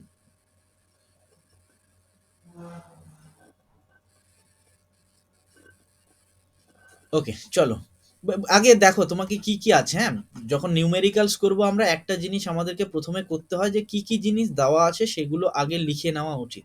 এম সমান সমান 1 কেজি, এটা কি, এটা হচ্ছে প্রাথমিক বেগটা, কারণ কি প্রথমে এত বেগে যাচ্ছিল, তারপরে 7 সেকেন্ড সময় পরে সেটা থেমে যাচ্ছে, থেমে যাচ্ছে মানে তার গতিবেগটা কত, শূন্য হয়ে যাচ্ছে, অর্থাৎ প্রথম অবস্থায় তার গতিবেগ কত, ইউটা হচ্ছে তার 10 মিটার/সেকেন্ড। ওকে, আর 4 সেকেন্ড সময় পরে, অর্থাৎ টি হচ্ছে 4 সেকেন্ড সময় পরে তার ফাইনাল যে বেগটা অর্থাৎ ভিটা, সেটা শূন্য হয়ে যাচ্ছে, কারণ বস্তুটিকে থামানো হচ্ছে। তাহলে এই কয়েকটা জিনিস দেওয়া আছে, তাহলে আমরা লিখতে পারি কি, এফ সমান সমান এম ইন্টু এ। এবার এর জায়গায় আমি কি লিখতে পারি, এর জায়গায় ভি মাইনাস ইউ বাই টি, এটা আমি জানি, আগেই আমি পড়েছি। তাহলে এম এর জায়গায় এম এর ভ্যালু বসালাম 1, ভি এর জায়গায় ভি এর ভ্যালু, ভি কত, ভি হচ্ছে কত, শূন্য, তাই তো, ভি হচ্ছে শূন্য, মাইনাস ইউ কত, ইউ হচ্ছে 10, ইউ হচ্ছে 10। ওকে, ডিভাইডেড বাই টি কত, টি হচ্ছে 4। ওকে, এবার কত পাবে, এখানে তোমরা একটা জিনিস পাবে যে মাইনাস সাইন পাবে, কারণ কি 0 - 10 তুমি কি পাবে, -10, তাহলে -10/4 সমান সমান 2.5। এটা স্যার মাইন, মন্দ হয়ে গেল তো। আরে নিউটন পেলাম তো মাইনাস, ওকে এটাতে আমি আসছি। 2.5 পেয়েছো, কি সামনে একটা নেগেটিভ সাইন আছে, এটা তো বল প্রয়োগ করলাম, মন্দন কেন বলছো, হ্যাঁ মন্দনই তো হবে। ওকে, সে তো মন্দন হবেই, কারণ যখন আমরা ব্রেক করি তার মানে কি প্রাথমিক বেগটা বেশি, অন্তিম বেগটা কম। আর মন্দনের সংজ্ঞাই তো এটাই ছিল, যে যখন বস্তুর বেগ কি হচ্ছে, কমে যাচ্ছে বা ডিক্রিজ হচ্ছে, তখন আমরা সেটাকে কি বলি, মন্দন বলি। আর যখন ইনক্রিজ হয় বা বৃদ্ধি পায়, তখন সেটাকে ত্বরণ বলি। এখানে তো কি হচ্ছে, ডিক্রিজ হচ্ছে মানে কমে যাচ্ছে, সেটা মন্দন হবেই। ওকে, সেই মন্দনের জন্যই কিন্তু এই নেগেটিভ সাইনটা এসেছে, কথা বুঝছো। এই যে নেগেটিভ সাইনটা তোমরা পেয়েছো, এই নেগেটিভ সাইনটা কেন পেয়েছো, কারণ এখানে মন্দন হয়েছে তার জন্য। ক্লিয়ার সবার কাছে বলো। হ্যাঁ স্যার। ওকে, তাহলে তোমরা দেখবে যে যদি তোমাদের অপশনে নেগেটিভ -2.5 থাকে, তাহলে এটাতে ক্লিক করে আসবে। ওকে, কিন্তু অপশনে মাইনাস না থাকার চান্সই বেশি, প্লাস দিয়েই থাকবে, তখন মানগুলো আলাদা আলাদা থাকবে, তখন তোমরা কি করবে, সিম্পলি 2.5 নিউটনে ক্লিক করে আসবে, টিক করে আসবে। সবার কাছে ক্লিয়ার বলো। যদি স্যার মাইনাসও দেওয়া থাকে প্লাসও দেওয়া থাকে তাহলে প্লাসে টিক করবো, তাই তো? না, মাইনাস প্লাস দুটো থাকলে মাইনাসে দেবে। আচ্ছা, ঠিক আর আছে। আর যদি মাইনাস দেওয়া না থাকে, তার মানে প্লাস দিয়ে ওরা মাইনাসটাকে অমিট করেই ক্যালকুলেশনটা করেছে। ওকে, ঠিক আছে। ওকে, হ্যাঁ স্যার। ওকে, তাহলে চলো আমরা আজকের মতে এখানেই স্টপ করি। ওকে, তোমরা কিন্তু বাড়িতে পড়তে থাকবে ভাই, হ্যাঁ আমি একটা জিনিস বারবার বলি, ঠিক আছে, ক্লাসে বুঝতে পারি আমরা, ঠিক আছে, একটা জিনিস প্রবলেম হয়ে যায়, বাড়িতে তোমরা হার্ডওয়ার্ক করো, দেখবে অনেক কিছু অনেক ভালো জায়গায় পৌঁছে যাবে তোমরা। হ্যাঁ স্যার, করছি স্যার। হ্যাঁ করো, হ্যাঁ এই জিনিসটা করবে, এই জিনিসটা যেন বলতে না হয়, মানে নিজে দায়িত্ব নিয়ে করো। সৌরভ, সৌরভ শুনতে পাচ্ছ, ক্লাস বুঝতে পারলে, কিছু প্রবলেম নেই তো।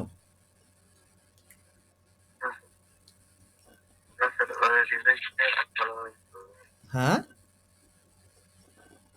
বলো, বুঝতে পারলাম না, আরেকবার বলো।